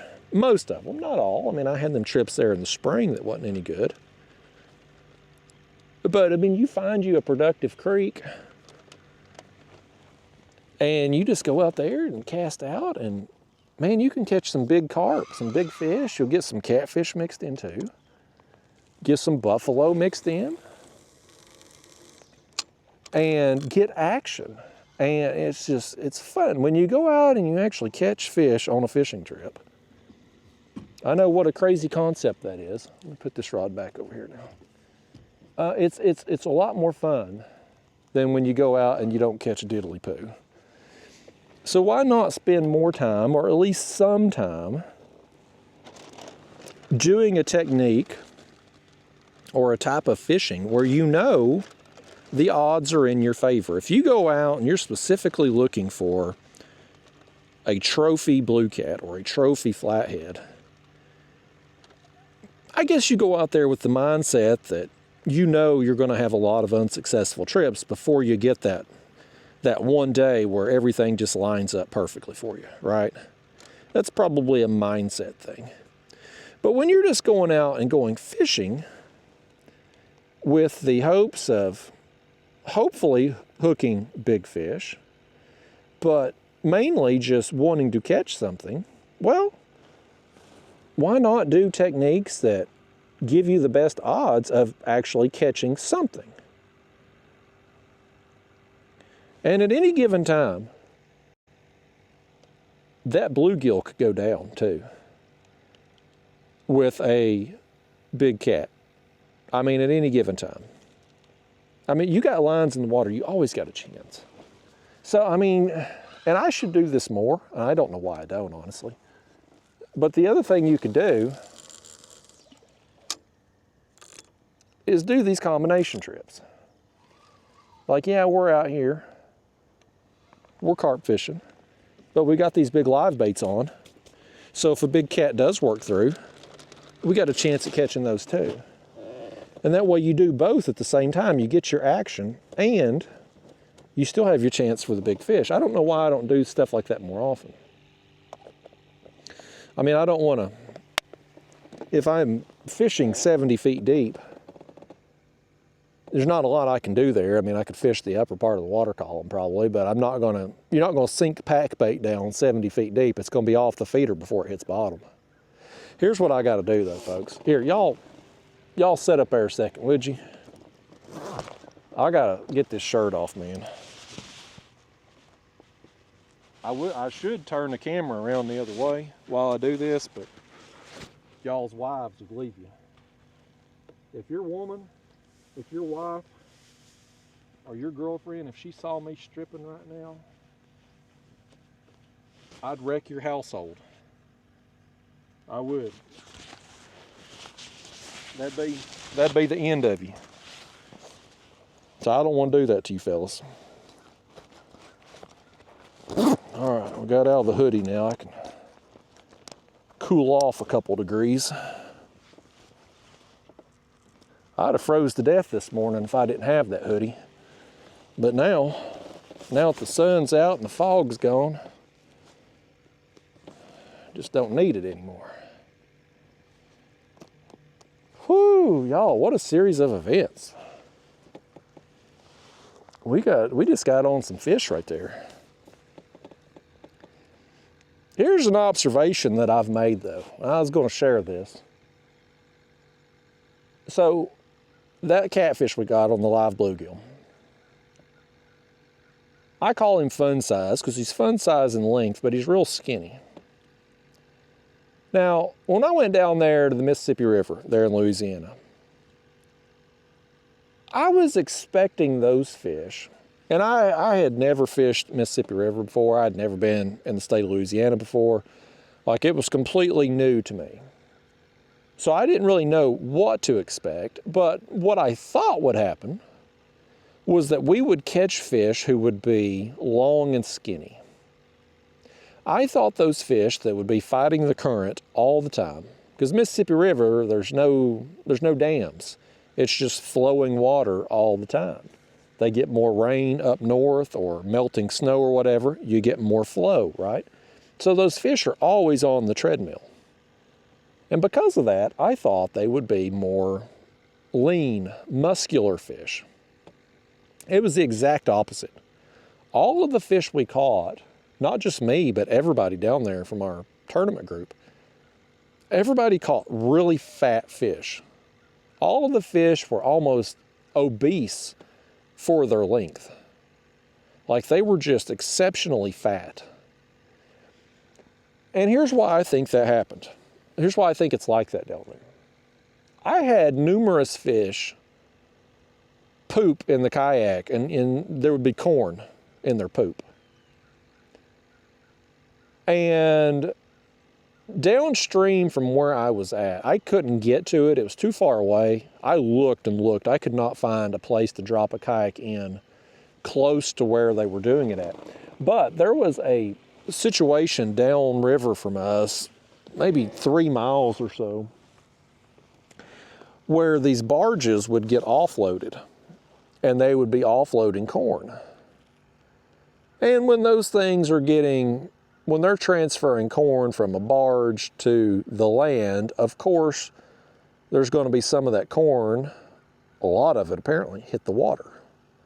And those fish, they know where a free meal's at. They're down there eating that corn.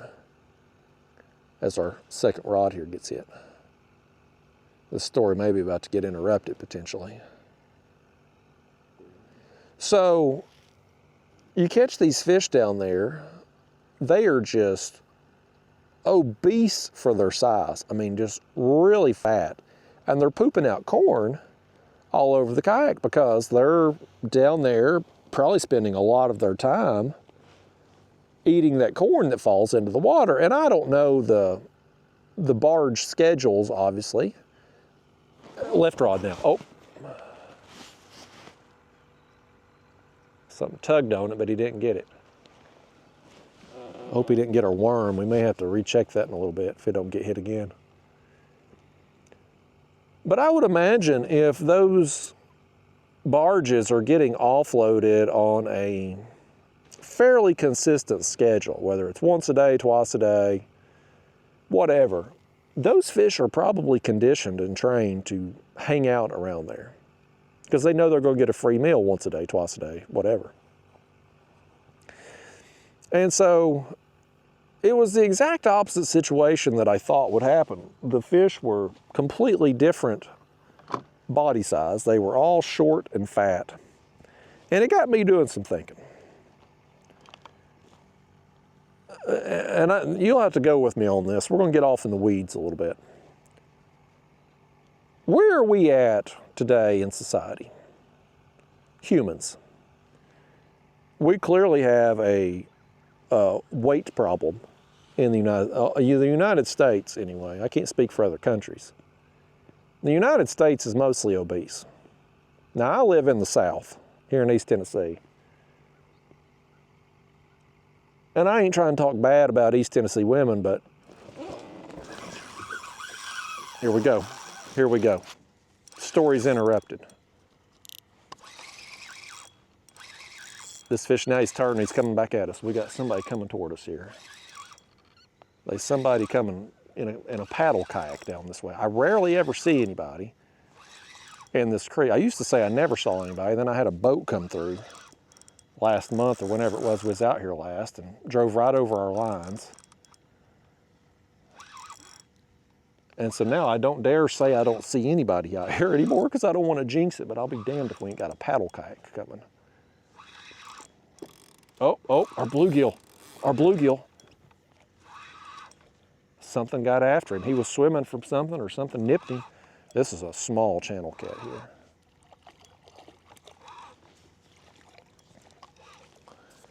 All right, come here, channel cat. I ain't even gonna net you. I'm just gonna bring you in just like that.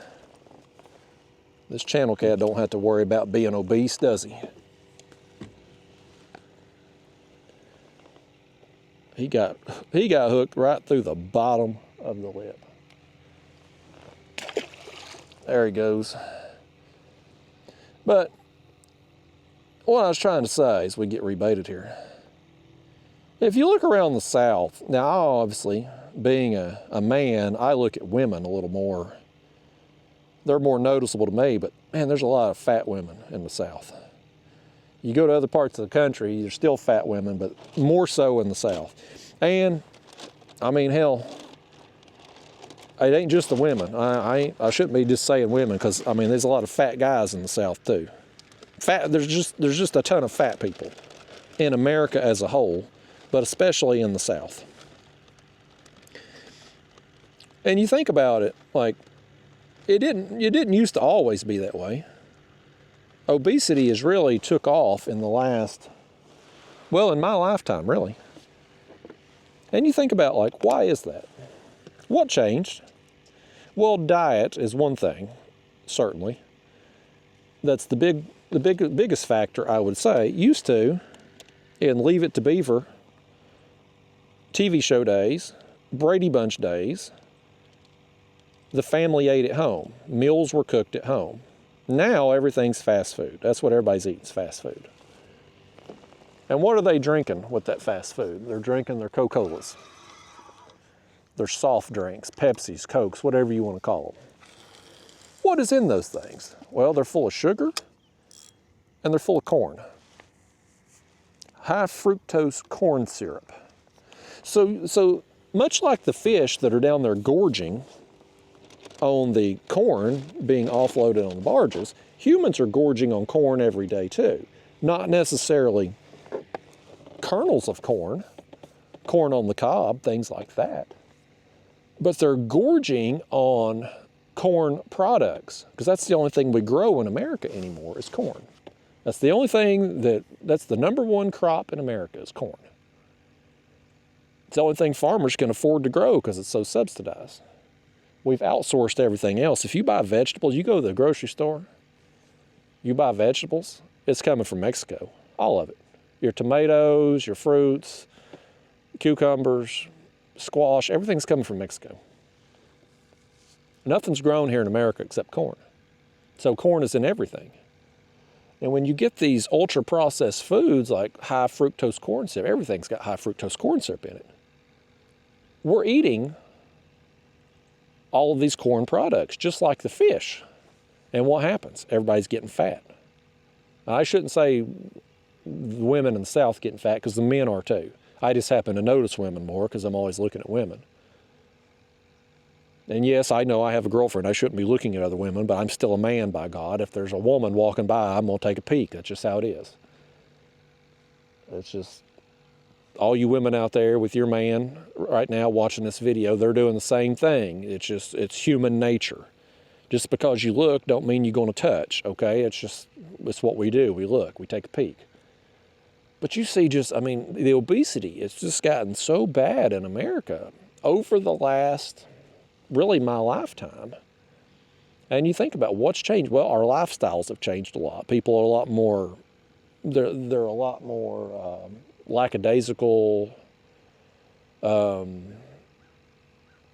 more stuff to do at home now. When I was a kid, you went outside and played. Now, kids today have video games that consume their time for hours. In my day, if you wanted to watch a movie, you went to the theater. I mean, when I was a kid, you had 3 channels on TV, 6, 8, and 10. Antenna. My grandma had cable. It was such a treat to go to her house because we could watch wrestling because she had cable. Had a bunch of extra channels. But you went to a movie theater, you had to get out of the house if you wanted to go see a movie. Well, now you just flip on Netflix, you've got a whole movie library there. Nobody gets out the house anymore. So you've got a more sedentary lifestyle, coupled with the fact we're eating all of these corn products and sugar. And America's blown up. Everybody's fat, everybody's unhealthy. You can't blame it on mental health problems. To my knowledge, there's not been any science behind me saying this, but it sure seems like mental health issues are at an all-time high. What's changed? Diet and lifestyle. So I just, it was an observation. It was something I was thinking about when just going to Louisiana and having the fish just completely be the opposite of what I thought they were going to be. I thought they'd be long and skinny fighting that current all the time, but in reality, they were fighting that current all the time, but they were just gorged, man. They were fat. They were obese. And you see that here too. I mean, how many times do you see people? You work with them, your family, maybe you yourself. You're like, man, I've cut back my calories, I'm exercising, I just can't lose weight. Why? What is it that you're eating still? Are you eating actual food, or are you eating sugar and corn products, just less of it? Like, it's different, man. It's a different, it affects our bodies differently. It obviously affects fish differently. Our fish up here, where I live, they don't have access to that corn. So we have a lot of long, skinny fish. You get a fat fish occasionally, but every fish in Louisiana was fat. I mean, just obese. Look right, oh, we had another one on that left rod hit. I was worried that worm might have got taken off, but something just hit it. We'll leave it be for a little while. This kayaker comes down here. I hope he ain't gonna just paddle over our lines or behind us. There's nothing more to see in the back of this creek. Surely to God they ain't gonna get in here and interfere with everything.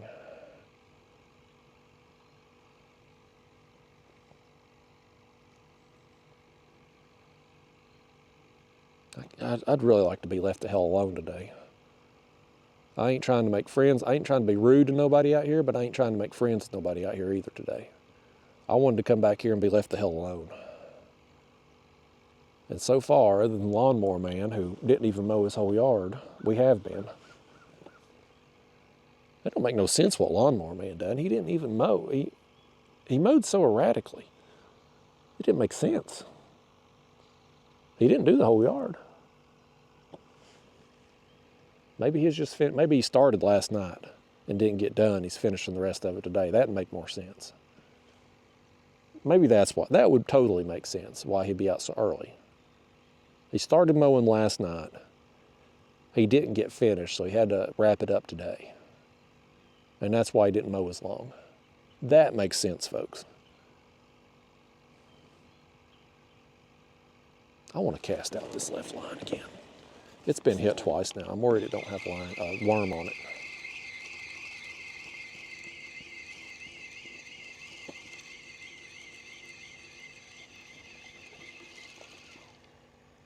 No, it does too. Ain't got no pack bait, but it's got the worm. He's still alive also. I'm gonna rehook him. Yeah, worm's still alive and everything.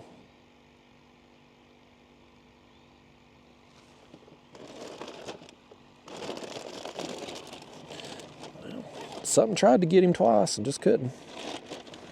Or maybe they hit our feeder. I don't know.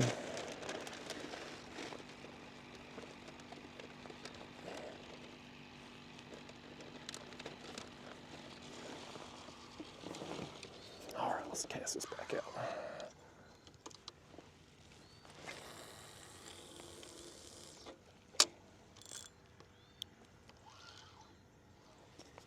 All right, got that back.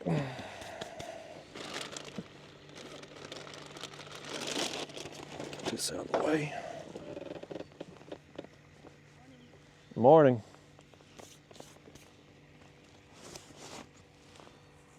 Bear with me, y'all.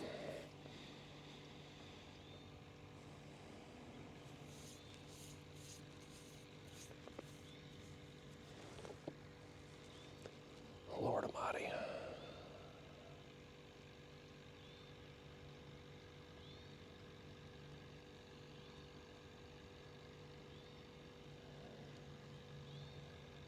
Bear with me.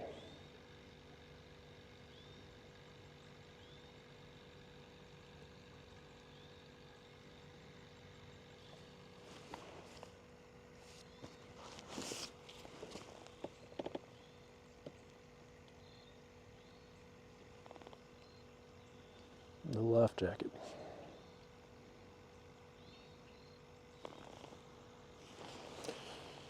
Oh, I ain't telling people what to do, but if you're going to be out in a cheap, flimsy, unstable kayak, you ought to at least have a life jacket on. So I can tell you right now from looking at her, she ain't going to be swimming to shore, depending on where she come from.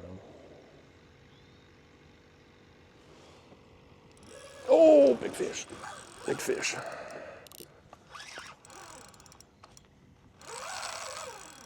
This one feels pretty good right here. Hopefully, kayaker with no life jacket keeps going. She's got to come back in a minute because there ain't that much further she can go back in this creek.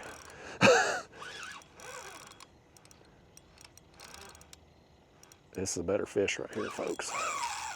This one's better right here. This is the kind of run we want right here. This has got to be a good carp. Got to be. He feels like he's got some weight on him, man. In addition to the fact he's just running hard, it feels like it's got some weight to it.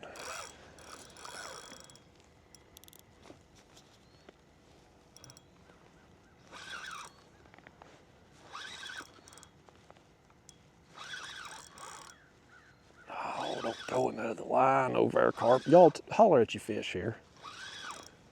Holler at that woman, tell her she needs a life jacket, and you holler at this fish when you're done with that. Tell it not to get in this line. I guess it went over it. Now it's over here by our catfish line. It's going wherever the hell it wants is what it's doing. It has got some power. Now it's coming back. Oh, it just got in it, I think. It did, it got in it then. Can we do that? I think we did. I think we did. I think we just got out of it, folks. I think we just got lucky right there.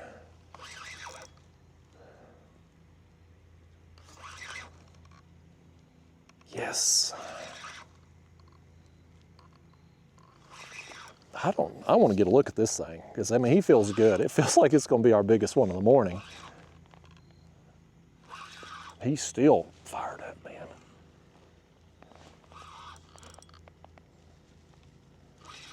Get a look at it. You know what we need now is a dang mirror carp. That's what we need. We've got buffalo, we've got commons, we've got catfish. Now we need a mirror. I ain't caught a mirror in a long time. I haven't got oh, that's a really good one. Really good fish right here. How we want to get a hold of this thing? Y'all ought to holler at that woman. If she's going to go paddle right behind us, she ought to at least come up here and net a fish for us. She'd probably flip that kayak trying. Getting that net. Carp. Oh, good fish. Good fish right there. Oh, man, that is the biggest one of the morning. That is a good one. That is a good fish right there.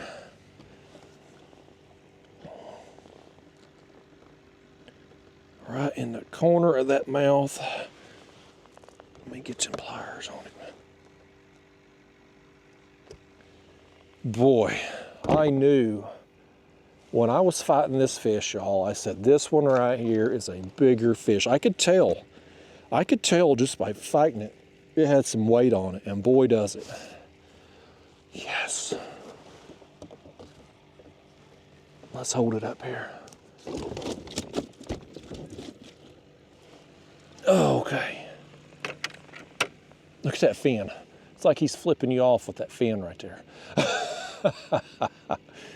That's a good one, man. Look at that head on him right there. That's a good fish. Nice. That was fun, y'all. That's what we want to get out here. Oh, yes. That's fun. I don't know why more people don't do this. I mean, you can come out, shallow creek like this, mostly have it to yourself with the exception of old Sheila over here, or Barbara, or whatever the hell her name is that just went by. I'd about be willing to bet you money it's either Sheila or Barbara. I may be stereotyping old women, but that is definitely an old woman name. Sheila and Barbara. But still, for the most part, got the place to ourselves and catching some fish.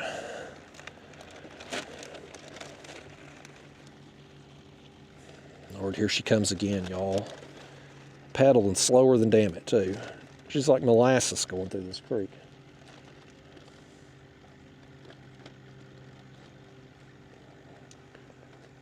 All right, let's get this thing undone. Get it all twisted up there, didn't he? Slide that back down, get us a worm, and we're back in business. I wonder if we shouldn't redo that other rod too, potentially, since that fish hit it. He dragged that line a little ways.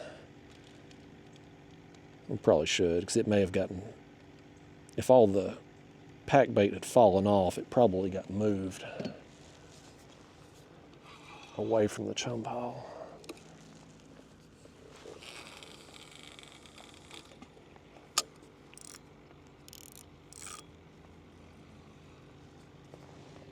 Yeah, let's go ahead and just reel this one in too, just to be safe.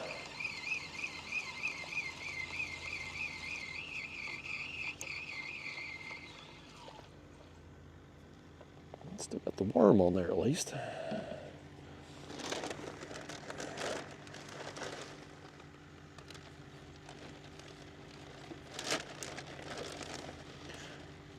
Running a little bit low on pack bait.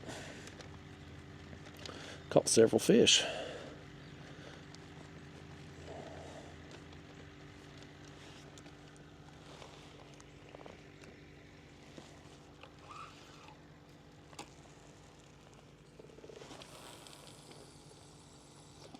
Go.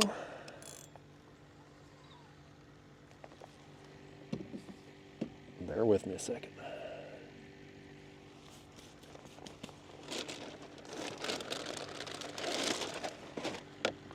Oh.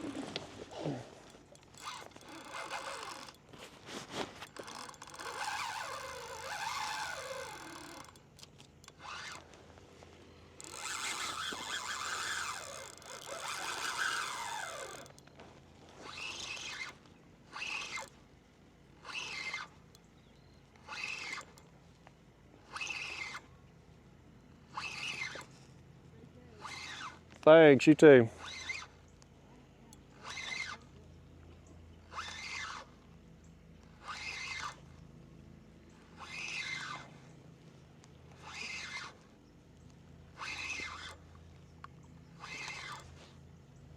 Oh man, he just got in that line and we just cast back out. Crap.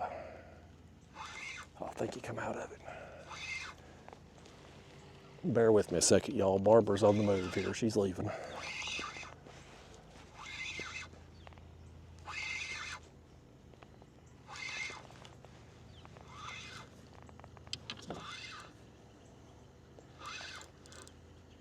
That's another one that feels pretty good. At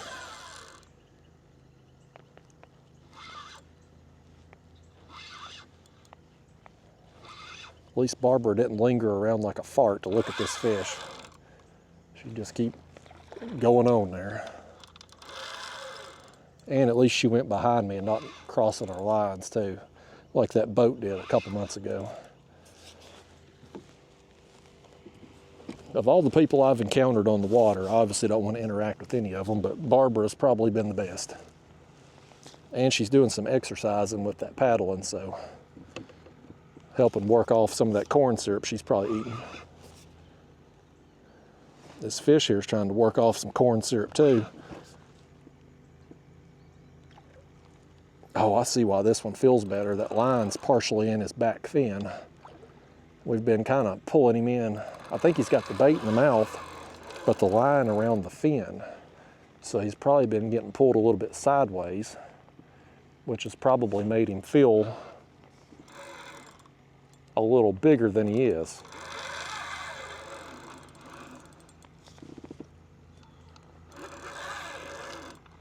He still ain't done though, is he?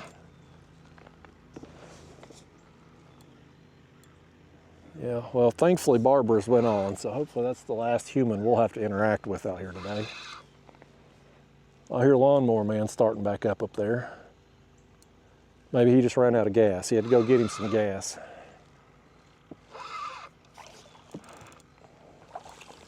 Yeah, this fish is, okay. Well, that line's come out of his fin. It's a pretty good fish. He's got some weight to him. Look at this, man.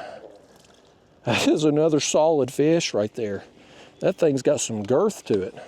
That's what she said. Oh, Lord, calm it down now. Don't be flopping fish. We got live bait bucket and worms setting out now. Oh, quit it. Quit it.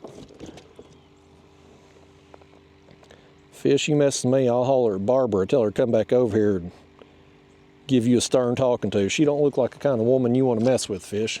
Look at that butterball right there, though, man. I mean, that fish is fat, buddy. Let me set y'all up here. I'm gonna hold this fish up. Try to, anyway. Nope, Look at that, look at the belly on that thing.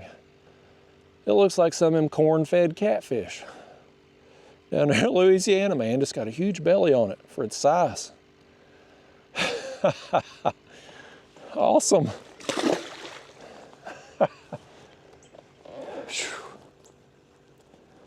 Man, we're catching some fish out here, buddy. I mean, it's been pretty consistent from the time we got out here this morning. We got our first fish in just a few minutes.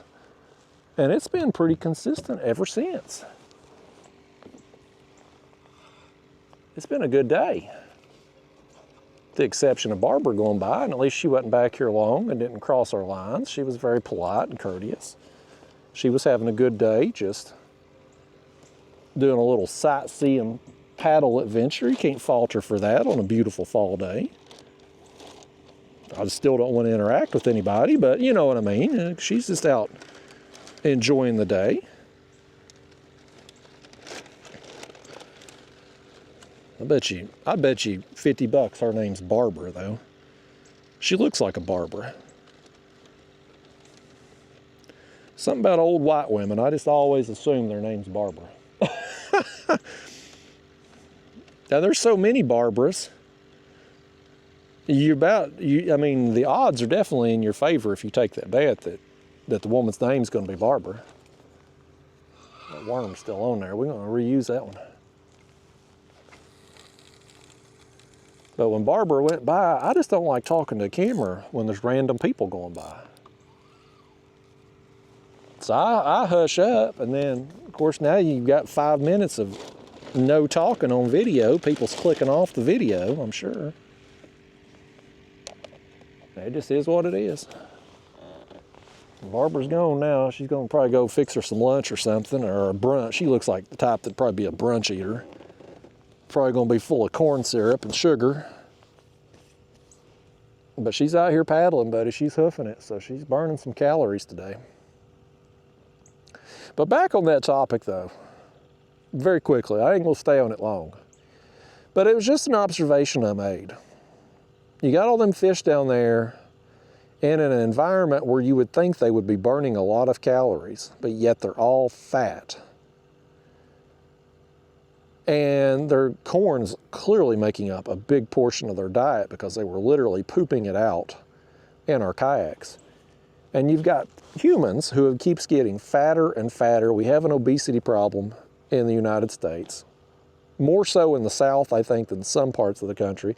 But still, nationwide, we're fatter than we've ever been.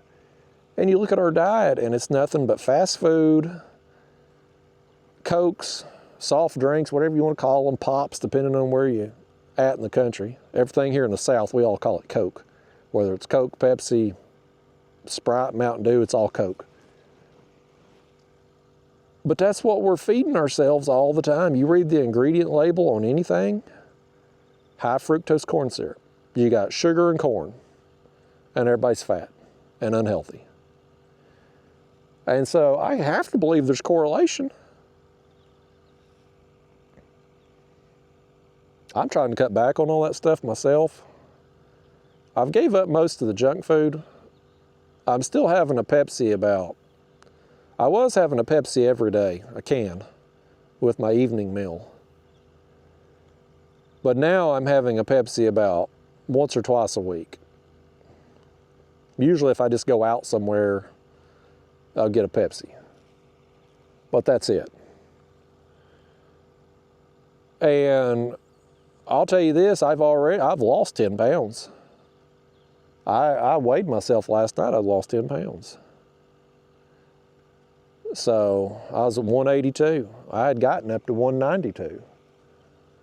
So I have to believe it. I ain't really changed. I exercise every day. I mean, I do jumping jacks, push-ups, crunches, squats, and a series of stretches. Try to keep myself young and flexible. So I mean, I do some exercises every day, but I'm not doing any more exercise than what I was doing before.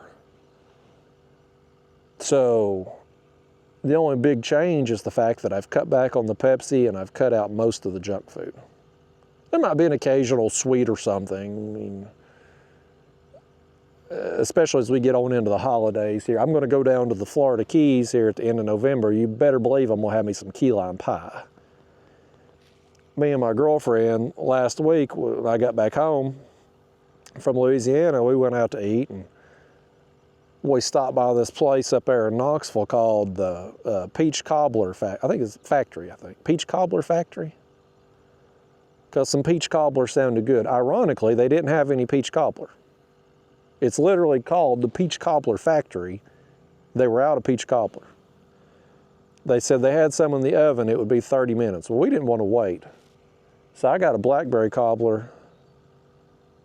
I can't remember what my girlfriend got. She got some other kind of cobbler. And we still had to wait about 15 minutes.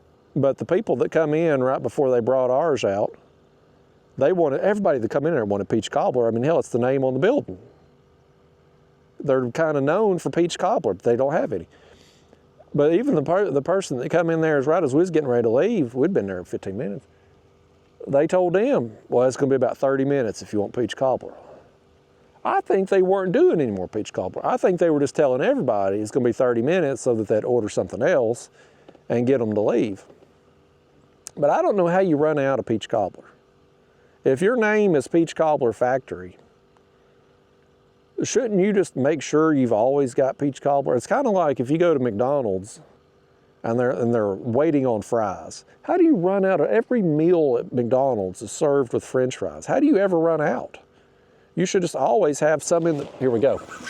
Just like this fish, he heard me say French fry, he got excited, man. He was ready to eat.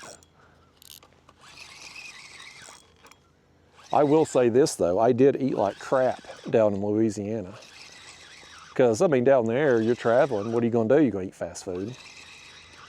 Me and some of the other guys from the tournament went out after the tournament, went to a nice restaurant, seafood place. I got some shrimp. I'm not a big seafood eater, but that's what was down there. I never did get to eat a crawdad. They're out of season. Apparently, if you want to eat a crawdad in Louisiana, you got to do it in the spring. In the fall, there's no crawdads. So, a little disappointing, I didn't get to eat a crawdad down there. I didn't see an alligator either. That was another thing. Everybody's like, oh, you got to watch out for the gators. I never saw the first one. Not the first alligator. They may have seen me, but I never saw them. And I still got all my limbs. So, yeah. No crawdads and no alligators in Louisiana. I bet they got some big carp down there though.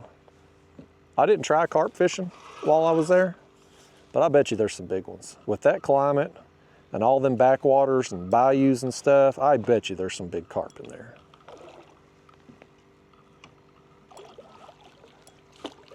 Oh crap, I got my net hung here on my rod holder base. I got it hung again. There we go. Oh, now he's on the other side of my motor while I was doing that. Now he's under my motor. Oh, boy, y'all done gone and done it. Oh, man. Oh, he's all over my dang prop. Fish. Oh, he's running that line over. Okay, there it comes. Get around that motor and get over here and act like somebody. Now he's back in the motor again, y'all. Get hold of you. That's it. I'm done fishing with y'all. I'm gonna call Barbara. I guarantee you Barbara could get this fish under control. Y'all can't.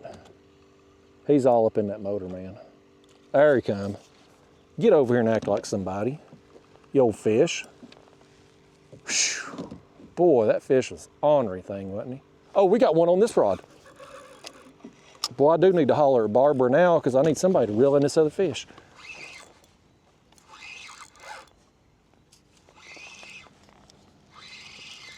This one's coming right at us here, buddy. He's hitting it and getting it. I see the water surface right there. I see he was leaving a wake coming this way.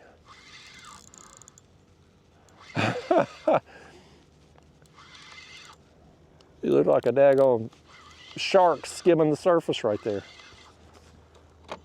Oh, he's going right for that motor too. There he goes. Get on this side, fish. We got one in the net and one in the hand. And Barbara's nowhere to be found. Where's Barbara when you need her?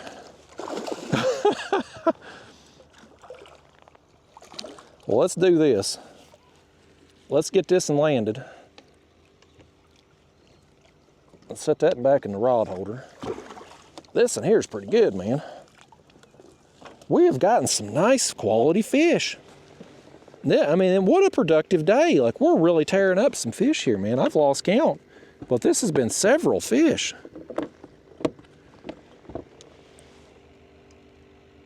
Got several fish, got some good quality fish. We've got some buffalo, we've got some catfish. I mean, like, we've got it all in this creek today.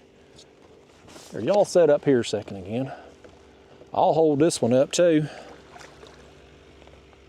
Since I can't get Barbara over here to lift this fish up. Oh, whoa, there it comes. This fin was in the net a second. Barbara's done gone, so she ain't got time for these fish, man. She's got to go eat her brunch. This fish thought he'd have some brunch too, but look at the belly on that fish for its body size. Like, it's fat too. Me feeding them this corn out here probably ain't helping. This one over here is going crazy beside us. I'm gonna go ahead and land him too before I put y'all back in the chest. Yep, got you landed, Carp, just like that. Easy peasy to get that one in the net. Give myself some slack here. There we go. Right through the bottom of the lip on that one. That was in the tough part of the mouth right there. He wasn't going nowhere. You ain't really front camera worthy, Carp. But I'm gonna hold you up anyway since that's where the camera's at. That one's a little bit smaller, but still, I mean, that's probably every bit of 5 pounds. So, you know, you come back here at this lighter tackle I have, and you get 5-pound fish like that. That's a good time, buddy. I'm using these. I've talked about my gear and other carp trips, but every time I post one of these videos, I certainly get new people, and if this is your first video, thanks for coming along. I wish you'd be a little bit more help and try to land some of these fish for me or reel them in, but whatever. I can't get the regular audience to help me out anyway. Can't expect it from the new people either. But if you're new to my channel, these rods and reels I use are really good, I think, for the carp. This is a Catfish Sumo Original chopstick rod. They're a lighter action catfish rod, but they got a, watch this tip. You see that tip, how soft it is? It really helps casting the pack bait. You don't fling it off as often as you do with like a stiffer tip rod. And it's got, I mean, they're catfish rods. They got enough backbone to be able to land bigger fish when you hook into one. But like carp like that, 5 pound range, it's a good time. I mean, when you hook a bigger fish, you can get them in, but that 5 pounder right there is going to take the rod over hard. You're going to get a nice bend in the rod and have a good time reeling in that fish. So appropriate size tackle is kind of one of them things too it goes a long way with your experience on the water, not just catching fish, but if you go out there, are we out of worms in that tub? Well, that tub's empty. Thankfully, I brought a second one. If you go out on the water and you're catching bluegill with a broomstick, well, you probably ain't gonna have much fun because they're not even gonna bend it, right? But if you match your tackle to the size of the fish you're catching, you can really, you can have fun with even smaller size fish. And I know some of you are probably saying, well, Justin, that's fine when you're doing this, but what about when you're catfishing? Because when you go catfishing, you could potentially catch a 5 pound fish, or you could catch a 100 pound fish. And in that situation, you know, catfishing, you certainly, I mean, if you know you've got trophy class fish in the waters you're fishing, you probably need to err more toward the heavier tackle in that situation, just to give yourself a better chance. But otherwise, I mean, for other species, if you just match the tackle to the size of the fish that you're catching,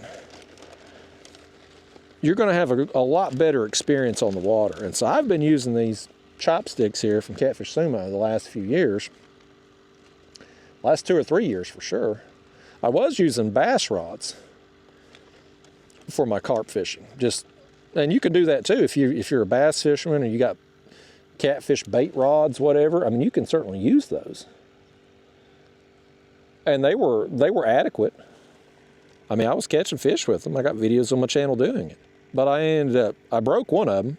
I snapped the tip off trying to pull a carp up on the bank because those graphite rods, just super stiff tips, it wasn't the best tool for the job. And I really like these rods that I'm using. These reels are Daiwa BG4000 reels, a little bit more expensive reels. They're around $110, $120, I guess, unless they've went up in price recently. But the 4000 size allows you to pack quite a bit of line on there. So if you do get a fish that makes a long run, or if you're making a long cast and then a fish makes a long run, you've got enough line capacity. I was using 3000 size reels on them bass rods, and it just wasn't enough sometimes. So the 4000 size gives me plenty of line, and that's 30 pound braid for my main line.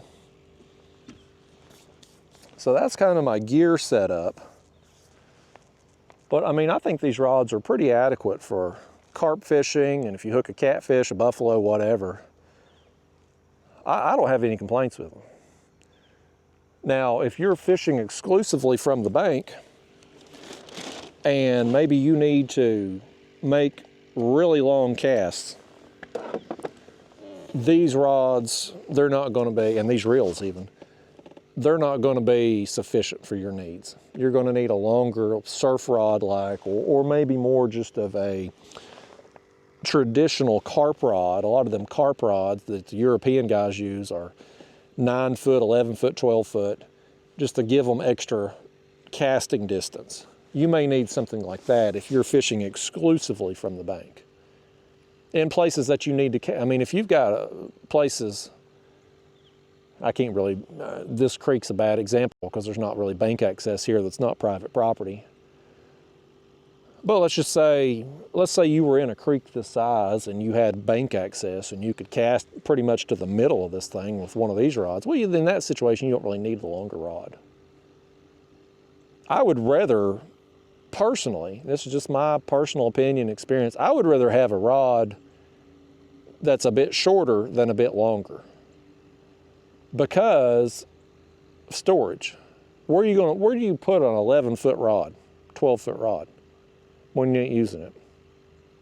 When you're packing up at the end of the day and you're loading everything in your car or your truck, where do you put 11 foot? You got to break it down, right? They're 2-piece usually.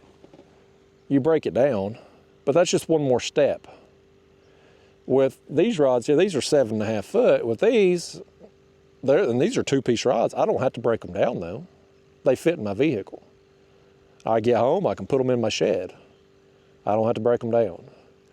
It's one more step I don't have to do. One more step that I don't want to do, to be quite honest with you. So just something to, look right here, this left rod. Something hit it and our line went slack.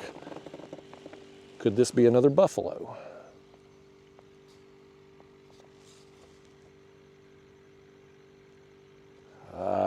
Something hit it, knocked slack in it, but I don't feel anything there. I'll tell you this, man, we ain't had much time. We ain't had much time to just kick back and relax and tell stories today. We've had a lot of fish to reel in. This is the day I needed, man. After the last couple days trying to catch a catfish unsuccessfully, I needed this day. Boost a man's confidence again. I wish we could have got a little bit more action, and we might still on this live bluegill, but at least we got one of them eat. And the fact that we did get one of them eat is going to put me in a dilemma as far as what I do with these others in the bucket.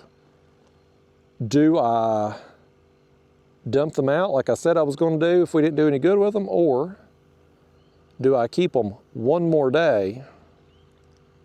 Because I'm really thinking about doing some more carp fishing tomorrow, y'all. Tomorrow's my last trip really before I go to South Carolina.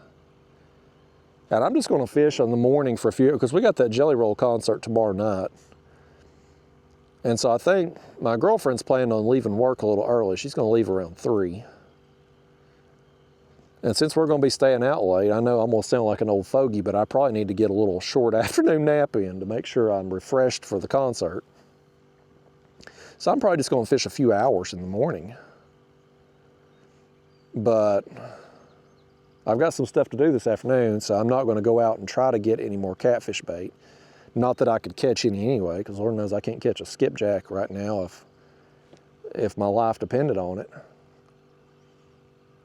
So I may just do some more carp fishing tomorrow. I don't know if I would, I mean, I kind of want to come back here because this has been so productive, but I wouldn't mind maybe going trying a couple other places too. I may just get up and flip a coin tomorrow. I may. But I could take the bluegill with me. I'm gonna end up taking the bluegill back home. I'm gonna end up, I've been lugging this damn bucket around all week, man. Lugging the bucket around, I get home, take off the portable aerator, put it on. I got one of them aquarium pumps I hook it to. I just undo the air lines and stick them into that other one there at the house. Set it on my porch. Thankfully, so the other day I was out there in the Hobie Lynx, that was the last video. And it's like a paddle board, but I'm gonna tell you, that thing is surprisingly stable for how small it is. I promise you, it's way more stable than that kayak Barbara was in a little while ago. And she really I ain't trying to be the life jacket police, but I mean, when she paddled up, she went way beyond the houses here. So I'm assuming she came probably from across the channel into this creek probably, because there's no houses. Once you get out of this creek up and down the river here, there's no other houses except across the other side of the channel. I assume that's probably where she's come from. That'd be my guess. So she needs a damn life jacket on, being in that flimsy of a kayak. Now again, I ain't trying to be the life jacket player. I don't want to be that guy, but she needed a damn life jacket. I don't even know what I was going to say now. I got sidetracked. I have no idea where I was going with that. I got distracted on Barbara. I have no idea. I completely lost my train of thought. But anyway, I just, oh, I was talking about the lynx. Yeah, okay, yeah, the lynx is small, is probably smaller profile than the kayak she was in, but just super stable. And so I was able to fill that bucket while on the water.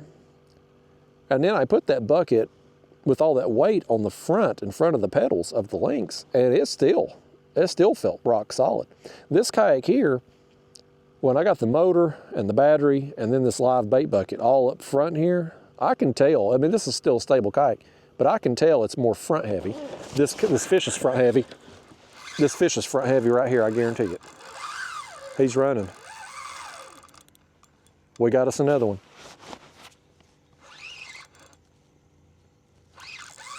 That's another one that feels like he's got a little weight to him. I bet you this is another carp. They're feeding good right now. I didn't know what to really expect coming in here since it's been so long since we've carp fished. But it's been a good day. It's been a real good day. What's even better about it, it's a nice, comfortable day. Once I got the sweatshirt off, and it's warmed up a little bit, like this is a nice day. In addition to just having a good fishing day. It's beautiful out here, the leaves are turning colors. We got fish just rip and drag. Like this is a good day.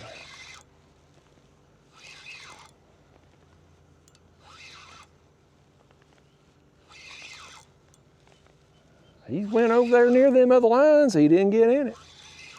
We've been pretty lucky with that so far too, as far as the tangles goes.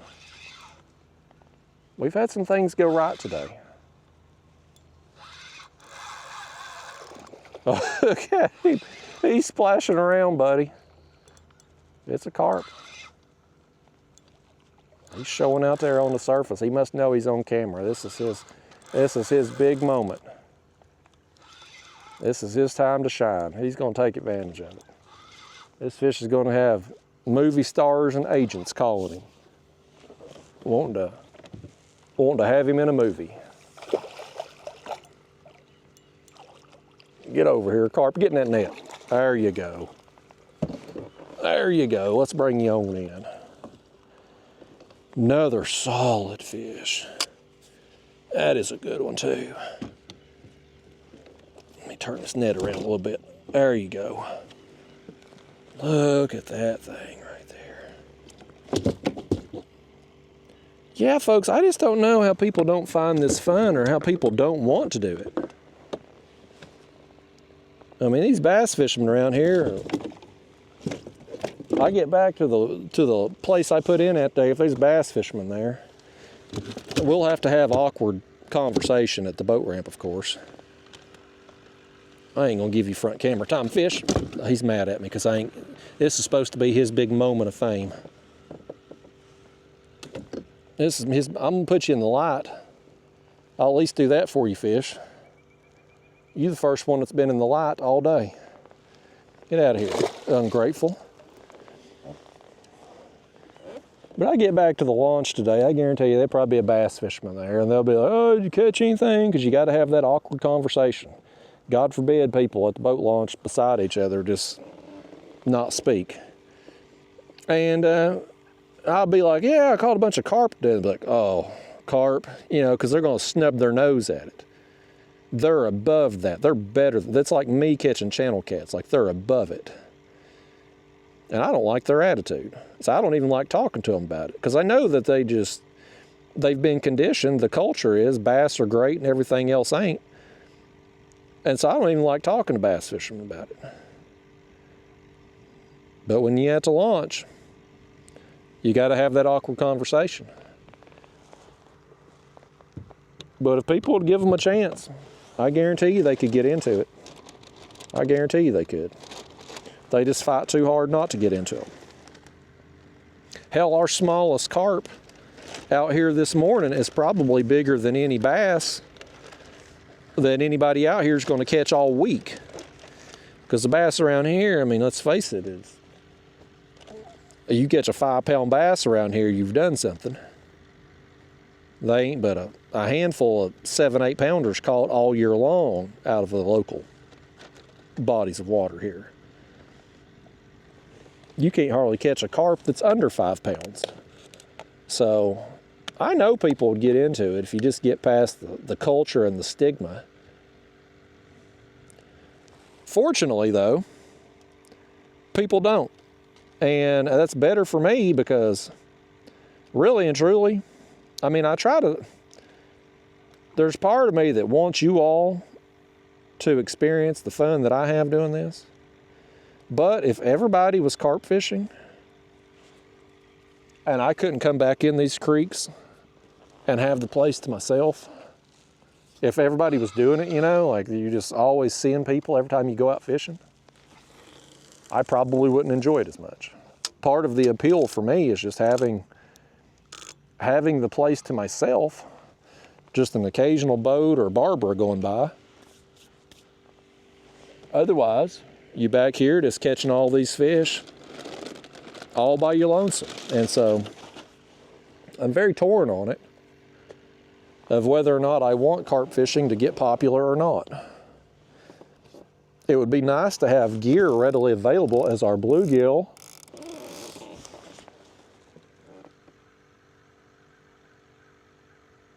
He was swimming from something. Dang, I was starting to get excited there for a second.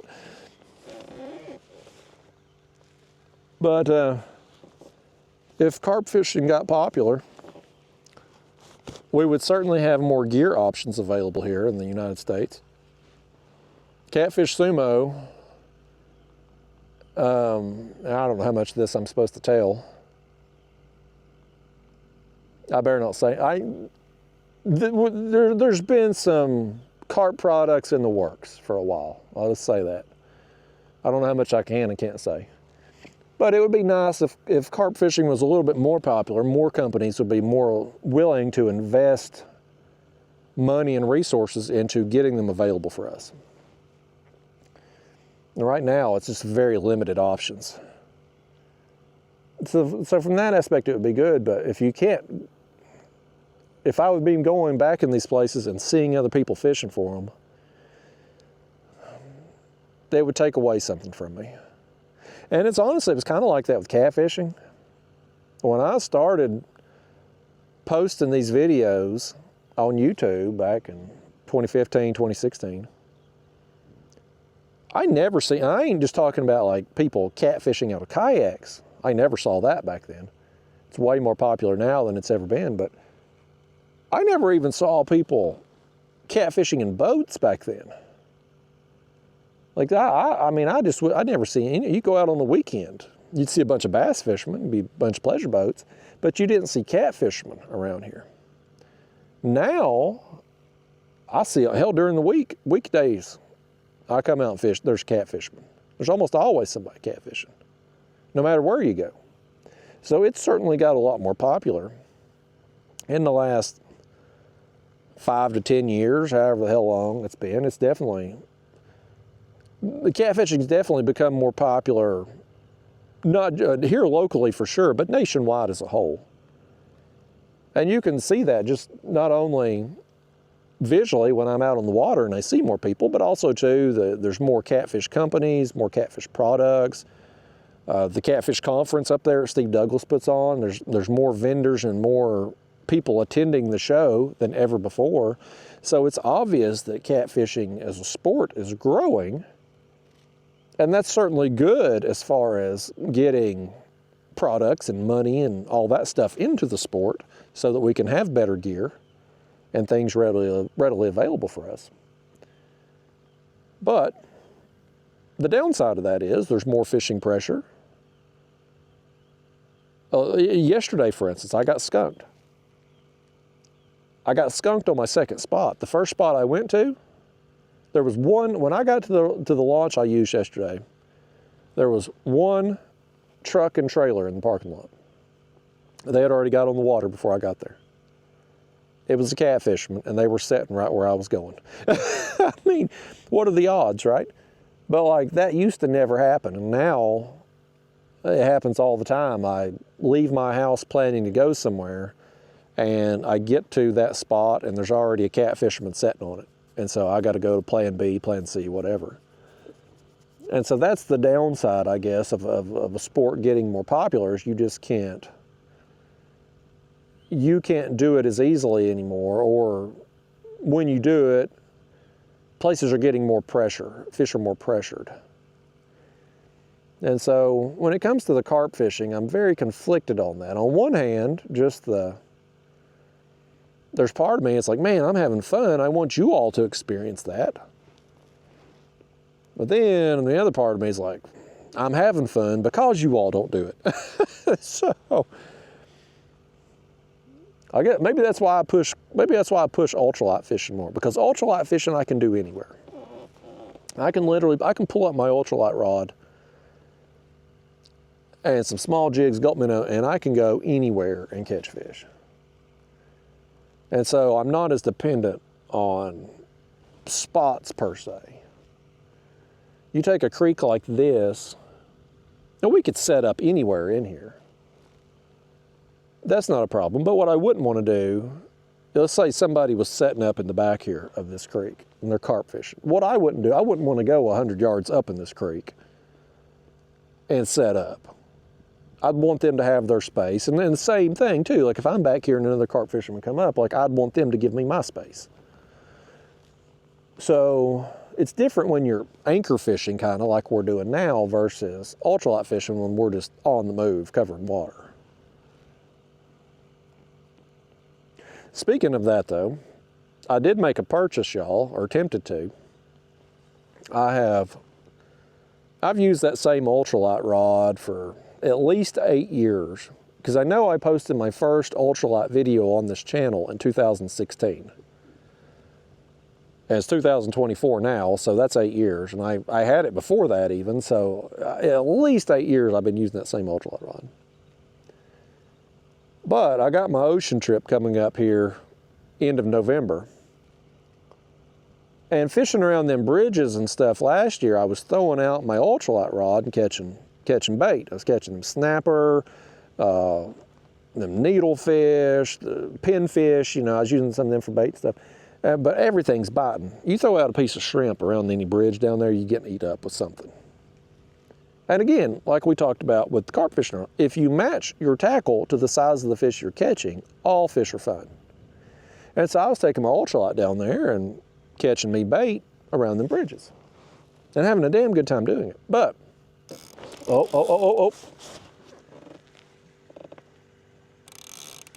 Has something got him?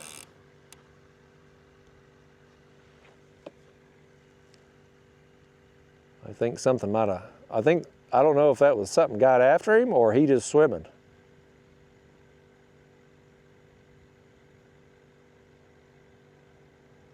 Got my heart rate going a little bit, y'all. I tell you, when that clicker goes off, that's exciting, buddy. I don't like fishing with clickers, but I love it when they go off. I think that bluegill is probably just running from something. But anyway, I was down there and using my ultralight and 2-pound line around the bridges and stuff. Well, a lot of them fish down there in the ocean's got teeth. And so you're getting cut off a little more. And so this year, when I go down there, I'm going to take my ultralight certainly, because I'm going to go to Lake Ida and I'm going to fish them canals up there on the mainland of Florida. I want the ultralight for that certainly. But I'd like to have just a little bit heavier rod and a little bit bigger line for fishing around, for those smaller fish around the bridges in the ocean. And so I bought a light action, the same type of rod, the St. Croix Panfish series, just like my ultralight rod. I bought a light action. Now these new rods, the handles are different on them. I noticed that right away. They've changed the handle design. I hope I still like it.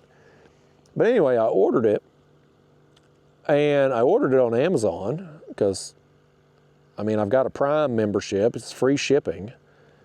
It was allegedly going to be one day. I ordered it yesterday. It was supposed to be here today. I get up this morning and I look, make sure that it was still coming today, because even if Amazon says it's coming in 1 day or 2 days, it never shows up on time. Not anymore.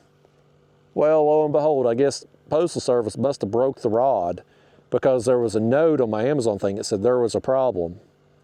And then when you click on the actual tracking details, it showed where the rod was in Knoxville this morning, but it said returning to seller. And I'm like, them damn post office people, they broke my rod. So it ain't coming today. But I want to get that light action rod. I want to try it out. I want to use it around them bridges down there. And we may do some crappie fishing with it as well. One of the things I'm thinking about trying to incorporate more of in future videos and just future trips in general is kind of like we're doing out here today, for instance, with the combination trip of catfishing and carp fishing at the same time.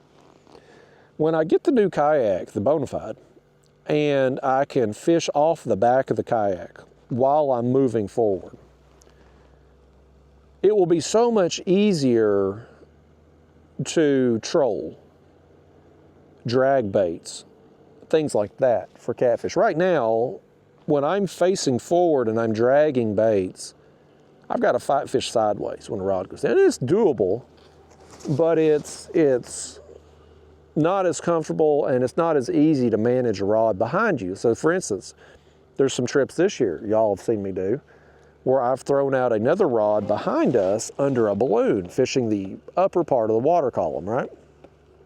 Well, we can't sit there and watch that balloon while we're facing the other direction. So when we get the new kayak and we can face the back, one of the things I want to do, especially let's say we're dragging catfish baits through a creek, I'd like to have them going off the sides, catfish rods, and a couple rods going off the back, crappie fishing, higher in the water column.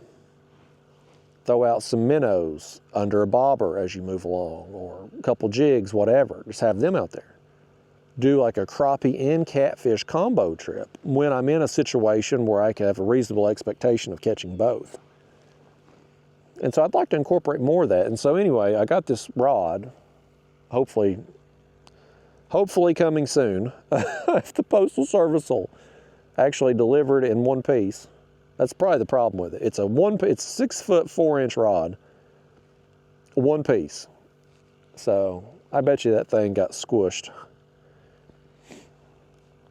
Being friends with Daniel, the owner of Catfish Sumo, I hear the stories of how the Postal Service, UPS, all them are with them rod tubes. They damage a lot of stuff over the course of a year. But anyway, I'm gonna try out that rod. I'll probably run 6-pound test down there, just a little bit bigger line. I don't want to go too heavy because I still want to catch them fish, and of course them fish in the ocean, that's crystal clear water down there. But I'm gonna try it out, try out that 6-pound line, and hopefully that'll keep some of the break-offs from happening with them toothy fish. The 2-pound just don't have a lot of vibration. I love the 2-pound line for my ultralight fishing around here specifically, because you just catch so many more fish, and undoubtedly we'll catch less fish with the 6-pound line down there even than the 2, because of the fact that it is more visible. But while we might get less bites on the 6 than the 2, the fact that we're not going to be hopefully breaking off as much with them toothy fish, we might end up catching more fish by saving time, not retying all the time. So, yeah, another little purchase I've made. I've made some purchases lately, y'all. It's we'll call them business expenses. Technically, they are business expenses, since I do YouTube for a job, but still, it's between the Hobie Lynx kayak, the fact I'm getting probably the Bonafide, unless there's just some terrible flaw I find with it, the new motor. Winning these tournaments has paid for the new kayak, though, the catfishing kayak, the Bonafide. I've had a really good year tournament fishing, so it's paid for that. This kayak here, when I get the new one set up, I'm gonna sell it. So between the tournament money and the money I'll get from selling this one, I've got more than enough to pay for both of the new kayaks that of course, I already got the Lynx and getting the Bonafide, most likely. I really like that Lynx though. It feels so different out on the water. It's like a different experience. Still working on ways to get things mounted to it properly. I had a person comment, I'd shout them out, I done forgot their screen name. But they said they had a Lynx and they used it for catfishing, they used it for offshore fishing, inshore fishing, like they used that Lynx for everything. And so I replied to the comment and asked them if they had found a way to be able to tie off an anchor to the Lynx, because I hadn't found a good way to do that that wasn't going to potentially damage the hull. And this person responded back, and again, I'd shout this person out, but I've done forgot the name. I'm terrible with names. But they told me of what's called a SUP, a stand-up paddleboard. That's what they call them, a SUP. SUP leash adapter. And on stand-up paddleboards, and which this Lynx is basically a stand-up paddleboard with a seat and pedals, it's got these bungees, and the bungees go through these areas that are molded into the hull. Well, they make these adapters. They're like a little hook with a screw that goes down into those where the bungees go, and you can mount stuff to it. So this guy, he had mounted a cleat to one of those.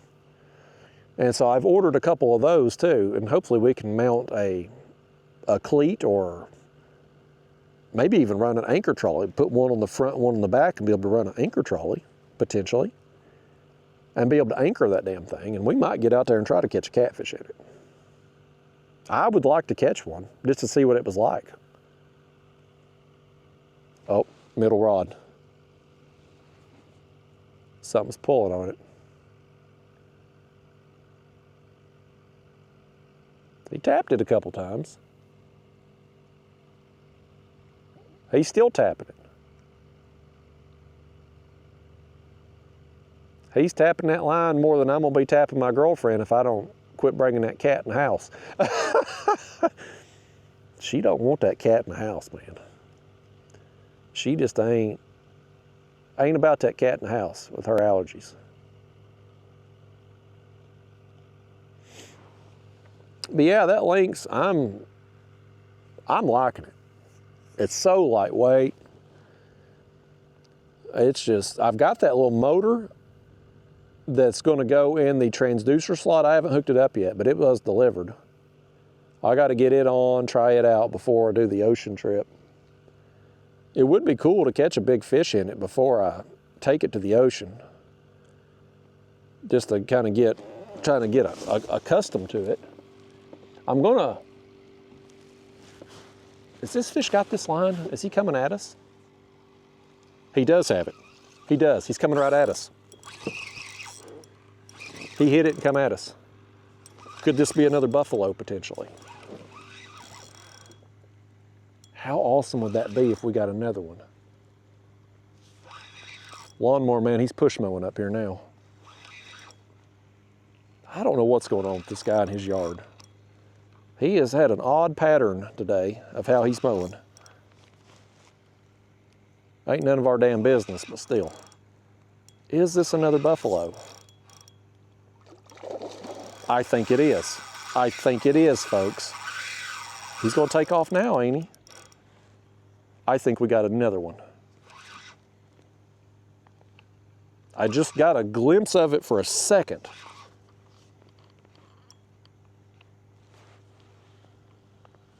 I think it is.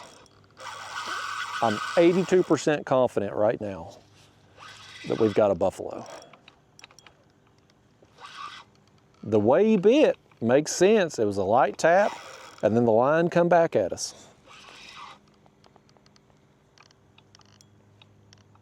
We'd kind of gone through a little lull, hadn't we? I think that's probably the longest break we've had between fish. At least it feels like it anyway. Well, this thing, he's fired up now.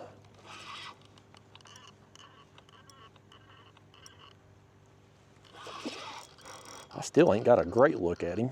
It's hard to see down in the water because it's so muddy. I can see the outline of him, but I can't really see him good. It is a buffalo. It sure is. Sure as the world it is. We got us another one. All right. Okay. I'm gonna net this thing right here, buddy. I'm excited about this one too. It's another one. Yes, we got him. 3 buffalo now, y'all. 3 of them. And this one was a heck of a fight, man. When he took off, he was getting after it, buddy. You will definitely get some front camera time, buffalo.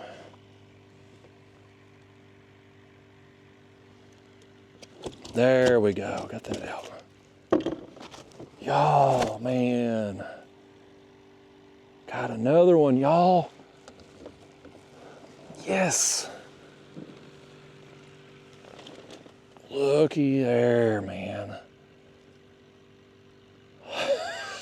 I know y'all think they're trash fish, and I guess they are, but I think they're cool. They're just awesome.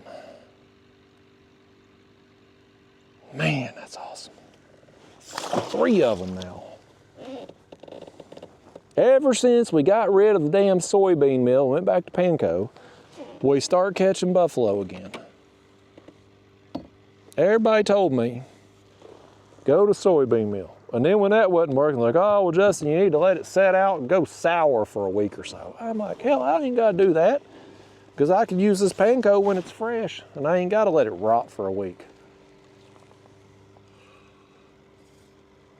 My gosh, 3 of them, man. Let's fix this back. You got that corn all wrapped up. And this corn, the fake corn on here, I could make an argument that we don't need to put it on anymore. So since we're using worms all the time, just like we could just use the worms on a hook with the pack bait. And that's probably sufficient.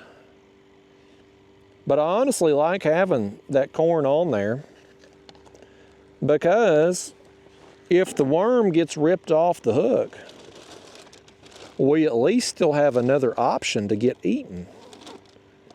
Versus if we just got the worm exclusively and it gets ripped off the hook, well then fish ain't going to be eating a bare hook, right? So I like having the combo, having them both on there.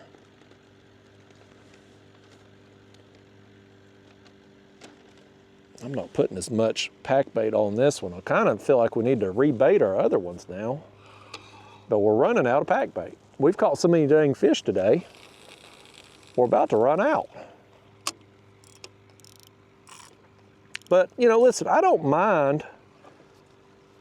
This is, again, if you fast forward and missed the other, I come out here today with a bag of this stuff. It was 4 cans of Panko, 2 cans of corn, and half a box of orange Jello, right? So that's a few dollars. It's $1 and something a can for the Panko, like 50 cents a can for the corn, and half a box of Jello, that's like $1. So, I mean, you got what, $6 in this when it's said and done? $6. We never did add our oranges in.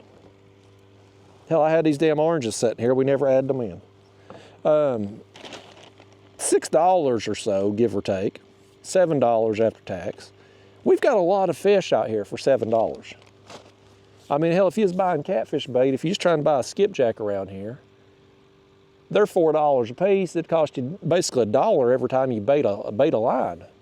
We got a bunch of fish for just a few dollars on this stuff, and stuff that's readily available at the grocery store.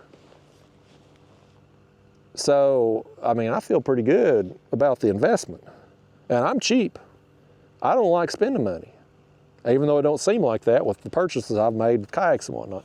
But it's that time of year on that stuff. I mean, I like to, if I'm gonna make a major change to my gear, I typically like to do it in the winter months.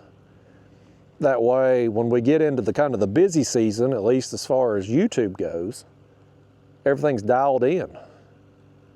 I'm not out there trying to learn a new piece of gear or rig a kayak in the spring and summer when I'm trying to put out as many videos as possible.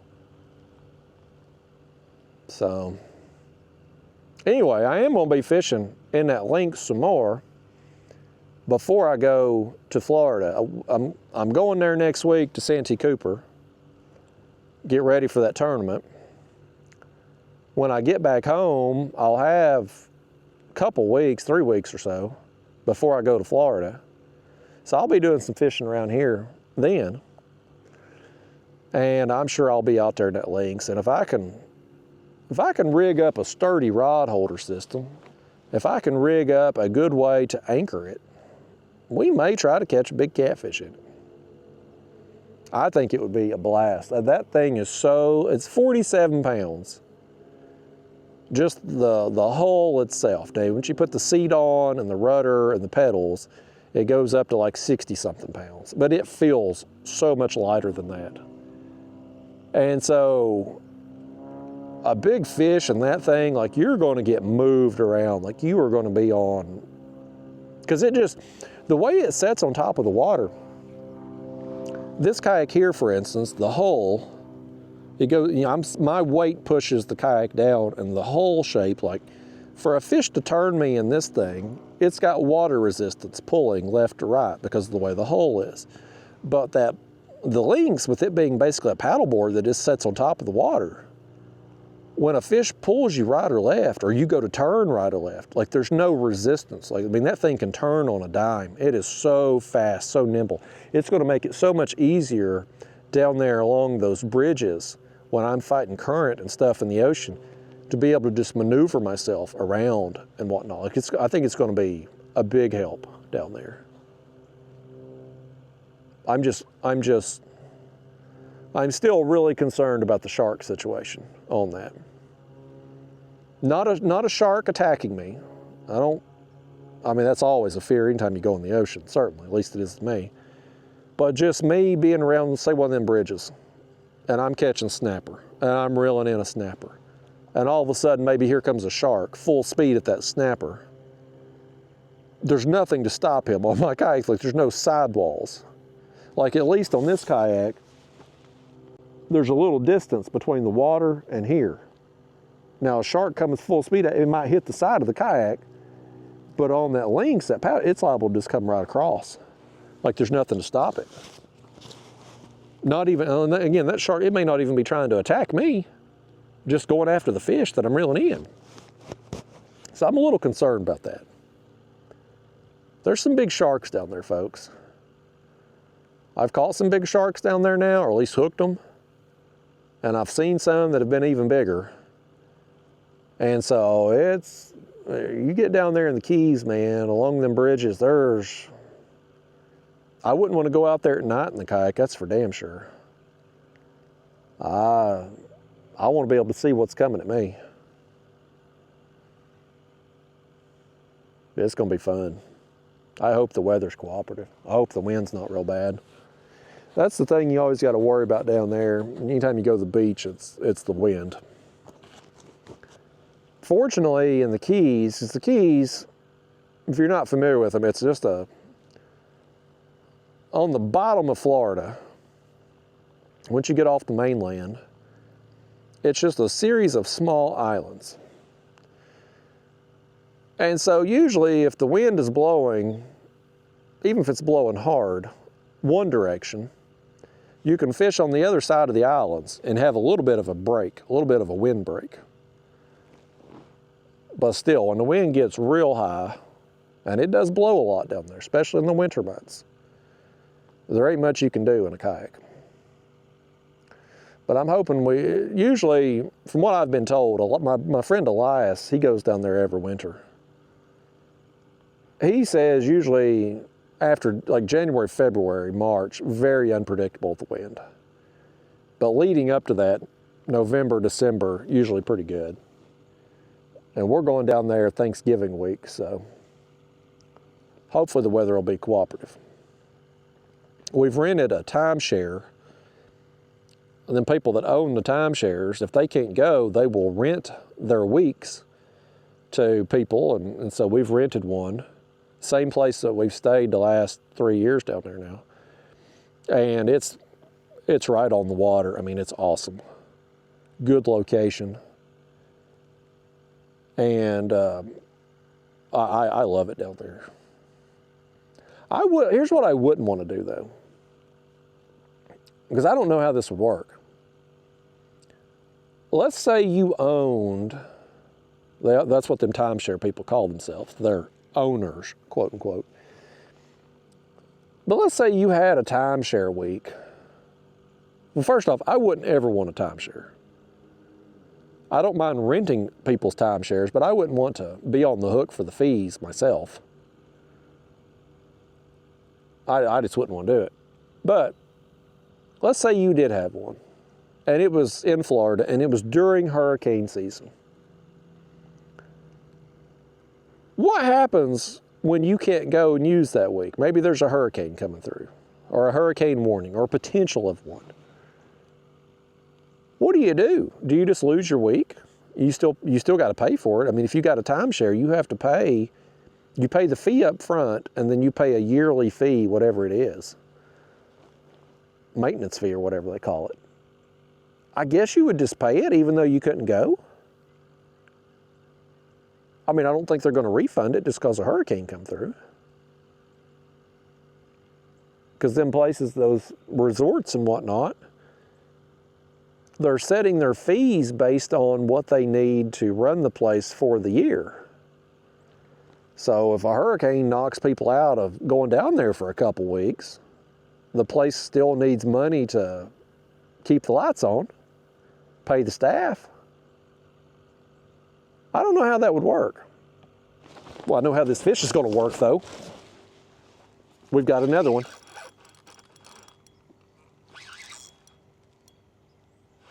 Let's see what this is. I wonder if this ain't a catfish. This one don't feel as big. Oh, he's all over the surface out there though, ain't he? He don't feel as big, for sure. But boy, he was all over the surface. You see him splashing around. Now he's coming at us. That's another buffalo. We've got another one right here. Buffalo number 4. What a good day. Tomorrow, y'all, I'm definitely carp fishing.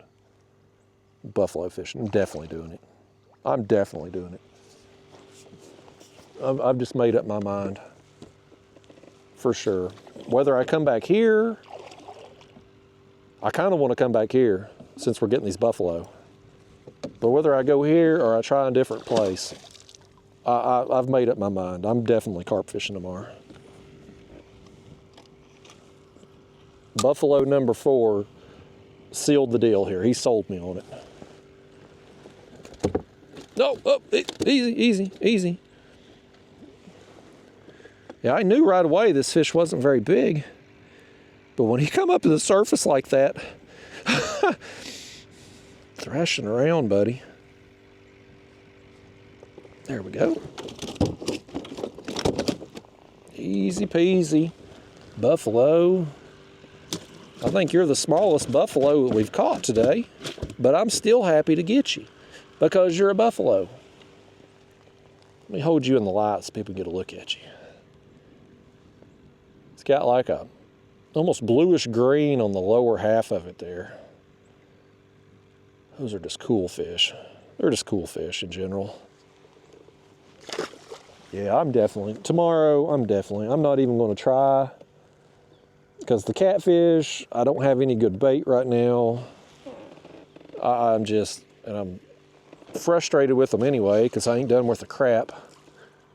So I know I can come here and have a good time. I know if there are fish here, some of the other places I like to carp fish in the creeks are probably going to have some fish in them as well.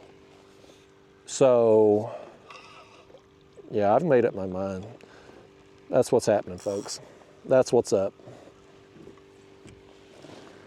I'm gonna be catfishing hard all next week over there at Santee Cooper anyway.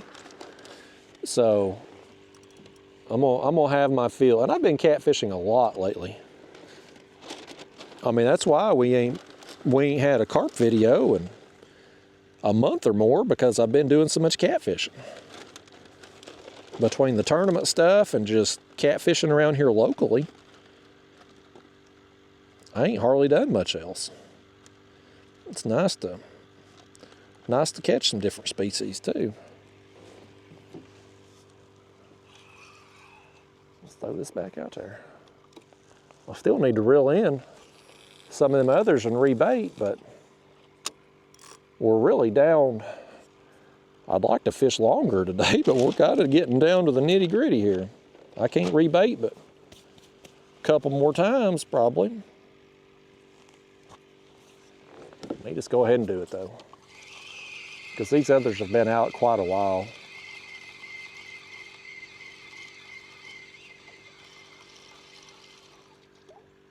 Yeah, we need a worm on this one for sure.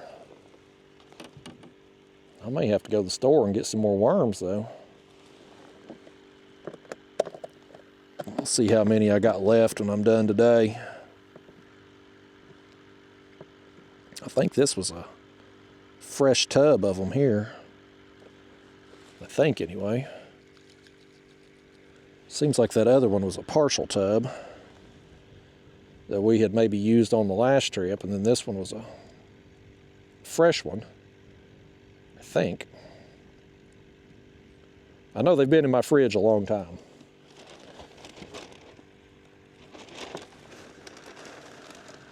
Yeah, we've got our money's worth out of this pack bait today. Now we know that as far as the jello goes, the orange didn't change anything from the... I've used strawberry forever. We caught fish though on the lime back in the summer. Now we've got it on the orange flavor jello. So, don't really seem to matter. We never did work them mandarin oranges in though, did we? We just got sidetracked. So late in the day now, I'll probably just wait. This one ain't got no worm either.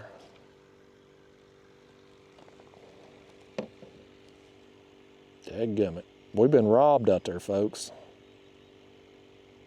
We've been robbed. Good thing I talked y'all into reeling these rods in to check them. That's why they ain't been getting hit. Been a long time since they got hit. They ain't had no worms on them.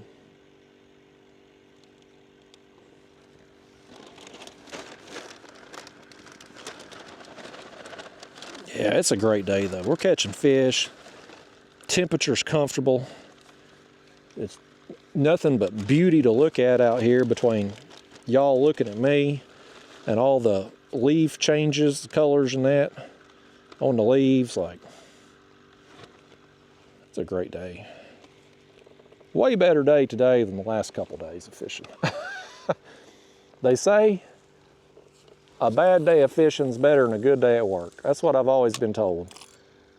But, and I guess that's true sometimes. Although I did go on that tangent a few months ago, depending on your job. I mean, if you was, if you had there's certain jobs that there is no bad day. If you're an adult film star, every day is a good day. But the last couple days where I ain't done worth a flip catfishing, it's nice to have been able to go, but it ain't been very fun on the water. A day like today where you've got everything come together, good weather other than being a little cold this morning, great fishing. I mean, really, the only hiccup we had was Barbara coming through for a couple minutes, and again, she was courteous at least. She went behind us, and she didn't sit around and talk with us. Even when we was reeling in that fish as she was paddling back by, she didn't sit there and pester us.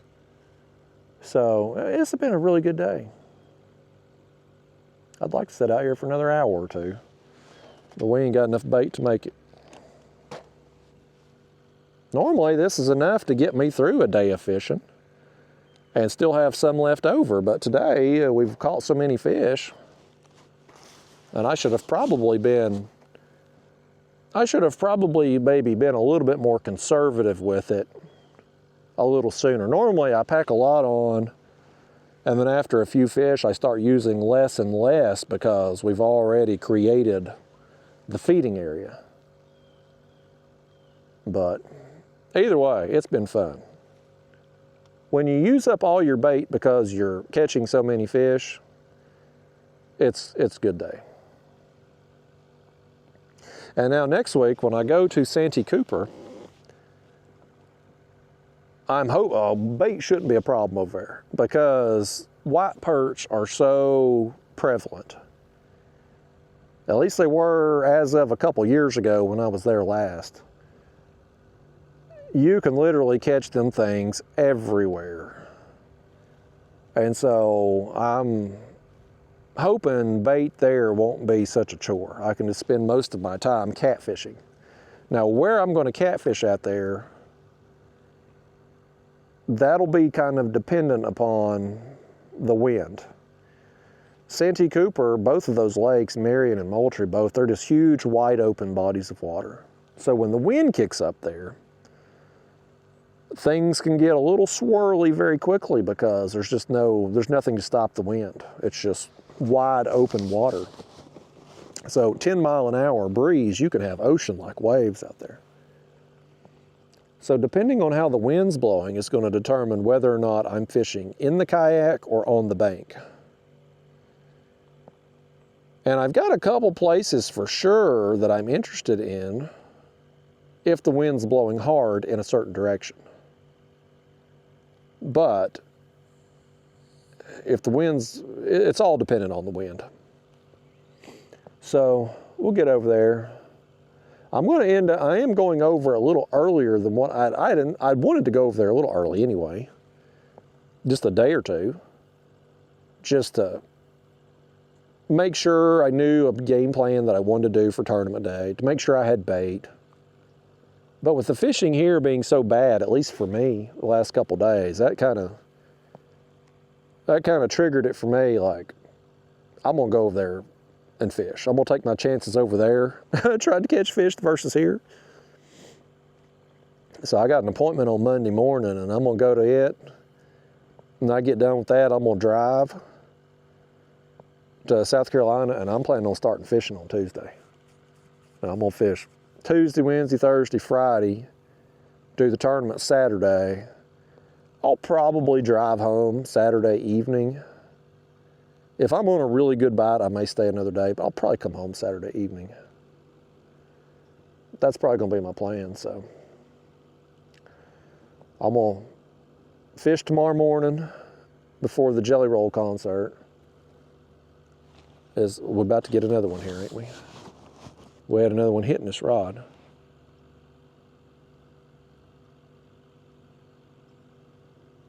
But I'm gonna fish tomorrow morning. I'm gonna go carp fishing and buffalo fishing. And I'm gonna take these bluegill back out and hopefully get something on them too.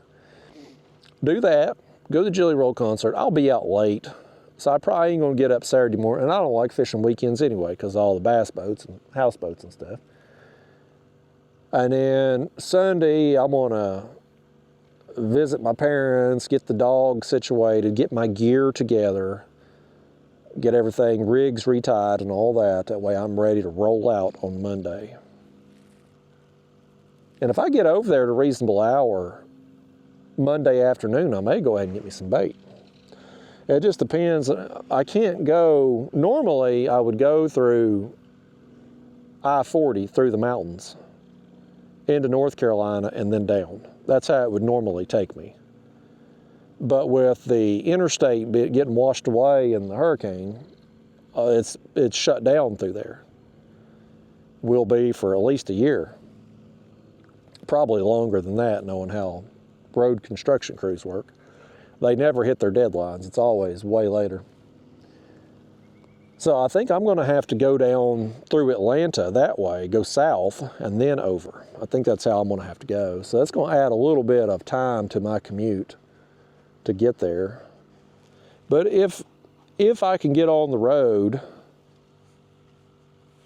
at a reasonable hour on Monday and get there before dark, I may just hop on the water and try to get me some bait. If not, it won't take long. Assuming the perch bite is still as good as it was, it won't take long to get us some bait while we're out there and get set up and get to fishing. See if we can get some things figured out, get a plan together. We need to beat old Bottle Rocket Bortz. After the Louisiana tournament, I'm 1 point ahead of him for Angler of the Year. So if I just finish higher than him in the Santee Cooper tournament, I win Angler of the Year. Whether I win or not, it doesn't matter. I mean, I want to win. I want to cash, certainly, but if I can just finish higher than Ryan. He likes pulling them planer boards, and of course, everybody on Santee, they all pull planer boards. So it's kind of set up more for his style of fishing than mine, but I have caught fish over there. I've been over there twice before. Won a tournament over there the first time I was over there. And the last time caught several fish. So, I mean, I think I'll do okay. I expect to catch fish. I may not win. I may not cash in the tournament, but I think I'll do well. I don't think I'm going to finish dead last. I don't think I'm going to skunk. Middle rod. Something's after it. Has he got it? He's got it now. No, we don't. No, we don't. Dang. He hit it hard, didn't he? To not hook up. Well, he took our worm and everything. You old fish. You don't need to be stealing no worms. Well, we down. This is probably the last one I'm going to bait, y'all. This is, we down to the bottom of it here.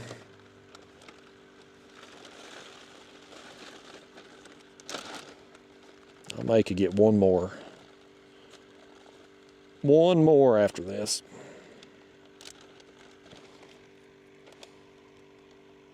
It's such a nice day. I wouldn't mind fishing another hour or two, but y'all ain't gonna be fishing with me that much longer anyway. How long?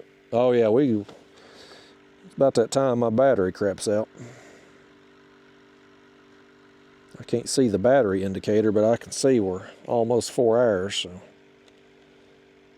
it's about that time it normally bites the bullet. Cooler weather certainly seems to help the battery last longer. Seems like the hotter weather, the hotter weather, it seems like the battery dies quicker on these lithium batteries. I've been having battery problems. I've switched batteries here on my trolling motor. I've had that Epic Epoch battery that's been my primary trolling motor battery for the last few years. My first trip I tried to go on when I got back from Louisiana, the battery was dead. I mean, just completely dead. And I had trouble charging it, and I finally got it charged, and then yesterday on my way back, it died. The battery life thing said it still had like 47%. But it was just dead, like it was just no juice. So thankfully I plugged my motor into my graph battery and got back to the car. But I was like, I just don't trust this battery no more, so I put my other one back in. My new kayak will have I've got a different battery for it because it's a 36 volt motor. So I had to get a 36 volt battery. That's a 12 volt there on that motor. So I'll have a brand new system with the new kayak setup. Which hopefully I'll get that kayak, start working on it after I get back from Santee Cooper. And I still don't know about my trailer. I reached out before I went to Louisiana to the company, Fish Texas. They're making a trailer, and they had said that they had planned on starting it October 20th, which is done come and gone. And I ain't heard no update as far as whether or not they started it, if they haven't, when they're gonna, if they have, when it's gonna be done. Like, I ain't got nothing. And I don't want to be a pest and keep pestering them. So I figure I'll wait till I get back from Santee Cooper and maybe call back and see what's up. I'm ready to have that trailer though. Especially once they drop our water level down next month, or whenever it is they do, you know, when they get all this water out of here, these ramps are going to be slick as lightning, man. I'm going to want that trailer to be able to walk back onto the trailer without having to walk in the water. It's been one of the nice things taking that Hobie Lynx out, is the fact that don't need a trailer with it. It's the lightweight. Just put it in the back of my vehicle and get to the water, pop the wheels on it, just hand roll it down, because it's so light. That place I fished at for the Ultralight video, the launch site there, straight up a hill. I mean, it's a pretty steep hill. I pulled that thing up, no problem. Didn't even have to exert myself. It was nice. These kayaks today, they've all gotten so big and so heavy. Having something lightweight, it's nice. The pendulum has gone, when you look at kayaks, they started lightweight, and they kept getting heavier, heavier, heavier. Now it's way over here, super heavy. That Bonafide's 170 pounds. I think the pendulum has to come back at some point, swinging more toward the lighter weight setups. We'll see, but surely to goodness at some point it's going to. Well, y'all, I'm sitting here looking at my battery thing now, and it is low, so I think I'm probably going to go ahead and cut the video off. I'm going to stay out here though for, well, I think I can bait one more. I can bait one more rod. See if I can't catch some more, give it a little bit more time on the bluegill. At least we got one of them bluegill eaten. We got that one chased a couple times. So I'm gonna sit out here a little while longer before I leave and go get some lunch, but we'll go ahead and wrap up the video before the camera battery dies here in the next few minutes. Tomorrow though, I think I kind of want to come back here. We've had such a good day, I'd kind of like to come back. But I may go hit another plot. We'll see. I'll flip a coin in the morning, figure out what I want to do, but I'm pretty sure I'm going to go carp fishing tomorrow. So if that works out, if I have a good day, that'll probably be the next video. If not, you'll probably be seeing something from Santee Cooper next. So be on the lookout for that. But thanks for coming with me today, y'all. It's been fun. Sorry, I know after the Ultralight video, I was saying the next one would be a catfish video. I tried. I failed. I suck at catfishing all of a sudden. I can't catch them right now. I've caught more catfish today than I have the last 2 trips combined. So I don't know what's up. Conditions are what they are out there, and I've failed to adapt, and that's on me. I don't know. Thankfully, this ain't going on all the time. This was kind of a unique year with all the water they've been moving through for the hurricane and everything. So a unique situation, but I haven't done well with it. One big fish there before I left for Louisiana, and otherwise I've stunk it up. So it is what it is, but I hope I get back on the cats here locally very soon. But anyway, I'm gonna wrap it up. Thanks for coming with me today. I'll see you tomorrow.